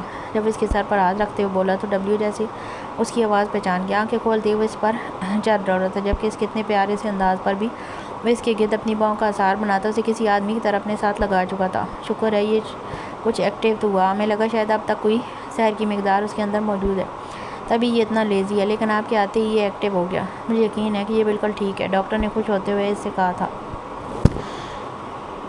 ہاں ڈاکٹر، ہمارا W بالکل ٹھیک ہے، آپ نے اسے بالکل ٹھیک کر دیا، تھینک یو سو مچ۔ آپ نہیں جانتے آپ نے ہمارے لیے کیا کیا ہے۔ W صرف ایک جانور نہیں بلکہ ہمارے لیے ہماری فیملی کا ممبر ہے، اس کے بغیر تو ہم لوگ بھی نہیں رہ سکتے۔ Thank you so much. Rafael سچ میں بہت خوش ہو گیا تھا۔ تیری ممی بالکل ٹھیک ہے، اسے بھی اسپتال میں ہوش آ گیا، اور تجھے پتہ ہے ہم آج شام کو ہی واپس مصر جا رہے ہیں، ہم نے نہیں رہنا ان لوگوں کے ملک میں۔ تجھے پتہ ہے قیزان پر کتنے لوگوں نے حملہ کیا تھا، لیکن قیزان نے کسی ایک کو بھی زندہ نہیں چھوڑا، سب کو چیر پھاڑ کر رکھ دیا۔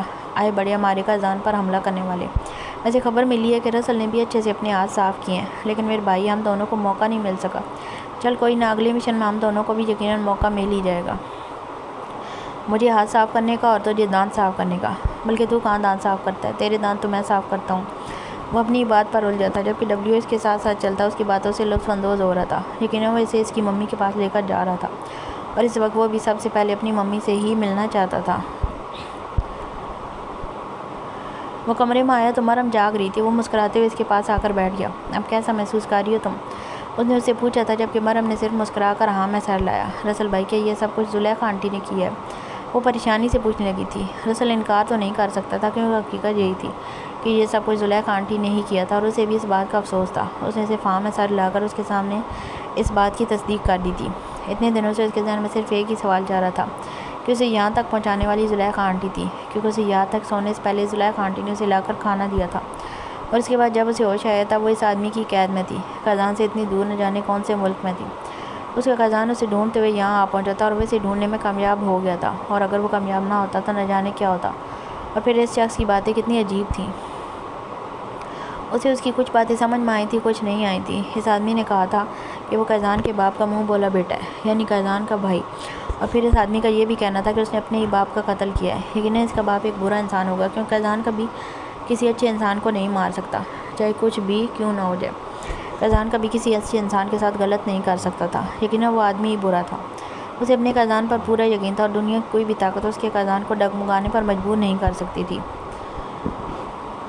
قیزان گینگسٹر تھا، غلط کام کرتا تھا، شاید اس نے دنیا میں ہر برا کام کیا ہوگا، لیکن کسی بے قصور کی جان لینا قیزان کا آدمی کا کام نہیں تھا۔ وہ کبھی کسی بے قصور کو بے وجہ نہیں مار سکتا تھا، اتنا یقین تو وہ اتنے مہینوں میں اس پر کر ہی چکی تھی۔ ہاں، لیکن اس کے قتل کرنے کا انداز بہت وحشتناک تھا۔ وہ جب بھی قیزان کے بارے میں سوچتی، اس کی آنکھوں کے سامنے وہ خون سے سرخ ہوا چہرہ آ جاتا جو اسے خوف میں مبتلا کر دیتا تھا۔ تھوڑی دیر پہلے جب قیزان اس کے پاس بیٹھا تھا، تب بھی اس کے اندر ایک وحشت سی بھر گئی تھی، وہ خوف میں مبتلا ہو گئی تھی۔ قیزان نے جس انداز میں وہ ٹوکا اس کی طرف پھینکا تھا، اسے یہی لگا تھا وہ اسے جان سے مار دینے والا ہے۔ اور پھر ضمیر ہمدانی کے وہ الفاظ، اس نے اپنے ہی باپ کو مار ڈالا تھا، تو پھر اسے ختم کرنا بھی اس کے لیے ناممکن تو نہیں تھا، لیکن پھر بھی وہ اس سے محبت کرتا تھا، اور یقیناً کوئی اپنی محبت کو یوں بے وجہ ختم نہیں کر سکتا تھا۔ اور جہاں تک اپنے باپ کو ختم کرنے کا سوال تھا، تو کیوں اپنے ہی باپ کی جان کا دشمن بن گیا تھا؟ ایسا کیا ہوا تھا اس کے ماضی میں کہ وہ اپنے ہی باپ سے نفرت کرتا تھا؟ اس کے ذہن میں بہت سارے سوال تھے، اور اسے ہر سوال کا جواب چاہیے تھا۔ ہاں، لیکن قیزان کا وہ وحشتناک روپ دیکھنے کی ہمت بھی اب اس میں نہیں تھی۔ رسل بھائی، زلیخا آنٹی نے ایسا کیوں کیا؟ ہم نے تو انہیں اتنی عزت دی تھی، اتنی محبت دی تھی، اتنی اچھے سے انہیں اپنی فیملی میں ویلکم کیا تھا، انہیں ایسا نہیں کرنا چاہیے تھا نا؟ ہم نے ان پر یقین کیا، اور وہ رسل سے پوچھ رہی تھی، جب رسل نے کہ اپنے دماغ میں بھی تو یہی چند سوال تھے۔ میں نے ان کے بارے میں ساری انفارمیشن نکلوائی تھی۔ حقیقت یہی تھی کہ ان کا ایک بیٹا، ایک بہو اور ایک پوتا تھا، جو کہ چھٹیاں منانے کے لیے سعودیہ گئے ہوئے تھے، اور یہ آنٹی 3 مہینے پہلے مصر اپنے بیٹے کے ساتھ آئی تھیں۔ یہاں تک انہوں نے ہمیں جو بھی بتایا سب کچھ سچ تھا، لیکن اس کے بعد انہوں نے جو بتایا سب جھوٹ تھا۔ ایک بات جھوٹ تھی، ان کا بیٹا انہیں بہت رسپیکٹ دیتا تھا، ان سے بہت زیادہ محبت کرتا تھا، یہاں تک کہ وہ انہیں اپنے ساتھ یہاں لے کر آیا تھا تاکہ وہ ہمیشہ اپنے پوتے اور بہو کے ساتھ رہیں۔ ان کی بہو بھی بہت اچھی تھی، وہ بھی ان کی بہت عزت کرتی تھی، لیکن ضمیر ہمدانی نام کا ایک آدمی ہے جو قیزان کا دشمن ہے۔ اسے جب یہ پتہ چلا کہ قیزان شادی کر چکا ہے، اور جس لڑکی سے اس نے شادی کیا وہ اس سے محبت کرتا ہے، تو بس اسے موقع مل گیا قیزان کی کمزوری پر حملہ کرنے کا۔ اس نے ان آنٹی کو بلیک میل کیا، اور ان کے بیٹے، بہو اور پوتے کو اغوا کر کے انہیں مجبور کر دیا کہ یہ ساری جھوٹی کہانی ہمارے سامنے بیان کر کے ہم سے ہمدردی سمیٹنے کے لیے۔ تم جذباتی تھی، ان آنٹی کی باتوں میں آ گئے، اور ان پر تم نے یقین کر لیا۔ آنٹی نے تمہاری جان بچا کر تمہارا یقین خود پر اور مضبوطی سے قائم کر لیا۔ اس کے بعد وہی ہوا جو ان کا پلان تھا۔ قیزان بھی ان آنٹی پر یقین کر چکا تھا، اسے بھی یہی لگا کہ وہ ایک اچھی اور نیک عورت ہیں، لیکن اصل کہانی تو کچھ اور ہی تھی۔ انہوں نے ڈبلیو کو بہت خطرناک زہر دی ہے، اتنا خطرناک ہے ڈبلیو کی جان جا سکتی تھی۔ ڈبلیو کو بے ہوش کر کے وہ تمہیں بھی بے ہوش کر کے اغوا کرنے والوں کی مدد کر چکی تھی۔ ان کے بدلے ان کے بیٹے، بہو اور پوتے کو آزاد چھوڑ دیا گیا ہے، حالانکہ قیزان نے ان سے وعدہ بھی کیا تھا کہ وہ کسی کو کچھ نہیں ہونے دے گا۔ وہ قیزان پر یقین بھی کر سکتی تھی، لیکن نہیں، انہیں قیزان سے کہیں زیادہ ضمیر ہمدانی پر یقین تھا۔ وہ سمجھ ہی نہیں سکی کہ ضمیر ہمدانی نے ان کے پوتے، بہو، بیٹے کو اس لیے تو اغوا کیا ہے تاکہ وہ انہیں ڈسٹرب کر سکے، انہیں مینٹلی طور پر ٹارچر کر سکیں، اور وہ بری طرح سے ٹارچر ہو چکی تھی۔ میں یہ نہیں کہتا کہ ان کا قصور ہے، وہ مجبور تھیں۔ اپنے بیٹے اور اولاد کے لیے ہر کوئی مجبور ہوتا ہے، ہم سمجھ سکتے ہیں ان کی مجبوری، لیکن پھر بھی ڈبلیو کو اتنا خطرناک زہر دینا، اس کی جان چلی جائے، یہ صرف اور صرف ایک بے ضمیر انسان ہی کر سکتا ہے۔ مجھے اس بات کا افسوس ہے کہ انہوں نے بے ضمیر ہونے کا ثبوت دیا ہے۔ وہ زندگی میں کبھی بھی ہم سے دوبارہ ملی نا تو میں ان سے ایک بار یہ بات ضرور پوچھوں گا کہ انہوں نے ہمارے ڈبلیو کے ساتھ ایسا کیوں کیا، جبکہ وہ جانتی بھی ہیں کہ ڈبلیو صرف ہمارے لیے ایک جانور نہیں بلکہ ہماری فیملی ہے۔ وہ افسوس سے اسے بتا رہا تھا، کیا ڈبلیو اب کیسا ہے، ٹھیک تو ہے نا؟ وہ پریشانی سے پوچھنے لگی تھی۔ ڈبلیو کی حالت کا سوچ کر اسے رونا آنے لگا تھا۔ ڈبلیو کو ہم اپنے ساتھ ہی اس ملک میں لے کر آئے ہیں، ہم اسے وہاں پیچھے نہیں چھوڑ سکتے تھے، اسے علاج کی ضرورت تھی۔ اس وقت بھی اس کا علاج ہو رہا ہے، یہاں سے ایک دوسرے اسپتال میں۔ یہاں ایک جانوروں کا اسپیشل اسپتال ہے، جہاں پر اس کے اندر سے سارا زہر نکال دیا جائے گا اور ہمارا ڈبلیو بالکل ٹھیک ہو جائے گا، اور انشاءاللہ ہمارے ڈبلیو خوش نہیں ہوگا۔ تمہیں فکر کرنے کی ضرورت نہیں ہے، میں رافیل سے رابطے میں ہوں، وہ اسے یقین دلا رہا تھا۔ جبکہ ڈبلیو کا سن کر وہ اور بھی زیادہ پریشان ہو گئی تھی۔ تم تھوڑی دیر آرام کرو، تھوڑی دیر میں ہی تمہیں ڈسچارج کر دیں گے، ہم آج ہی واپس مصر جانا ہے، ہم یہاں پر نہیں رہ سکتے، یہاں پر ہماری زندگی بہت مشکل ہے۔ وہ اسے سمجھاتے ہوئے اس کے قریب چھوڑ کر بھاگ جانے لگا تھا۔ قزان کو چوٹ تو نہیں لگی؟ اس نے اچانک ہی رسل سے سوال کر لیا تو وہ واپس اس کے پاس پلٹ آیا۔ ہاں، اس کے ہاتھ پر تھوڑی چوٹ لگی تو ہے، لیکن تم تو جانتی ہو نا، وہ اپنی پرواہ نہیں کرتا۔ اب واپس جا کر تمہیں ڈبلیو کو بھی سنبھالنا ہے، اور قزان کو بھی۔ قزان کے بارے میں سوال کرنا رسل کو بہت خوش کر گیا تھا، اسی لیے مسکرا کر اسے جواب دیتے ہوئے بولا، خیال تو میں رکھ لوں گی رسل بھائی، لیکن وہ کچھ کہتے کہتے رکی، جب رسل جیسے اس کے دل کی بات سمجھ گیا تھا۔ اس دنیا میں کوئی بھی گینگسٹر اتنا اچھا نہیں ہے کہ کوئی بھی غلط کام نہ کرتا ہو، تمہارے لیے اتنا ہی کافی ہے کہ تمہارا قزان صرف غلط لوگوں کے ساتھ غلط کرتا ہے، اس نے یقین دلایا تھا۔ میں جانتی ہوں رسل بھائی، وہ صرف غلط لوگوں کے ساتھ غلط کرتے ہیں، مجھے ان پر یقین ہے، لیکن وہ سب جو میں نے اپنی آنکھوں سے دیکھا۔ اس کی آنکھوں سے پانی بہنے لگا، آواز جیسے گلے میں دب گئی تھی۔ میں تم سے وعدہ کرتی ہوں، تم آئندہ وہ سب کچھ نہیں دیکھو گی، وہ سب تمہاری زندگی سے بہت دور رہے گا۔ ہاں، لیکن قزان کا اعتبار کبھی مت کھونا، تم اس کے لیے جینے کی وجہ ہو، وہ خود کو کھو سکتا ہے لیکن تمہیں نہیں، وہ اسے سمجھا رہا تھا، جبکہ وہ اپنے آنسو صاف کرتی صرف ہاں میں سر ہلا گئی۔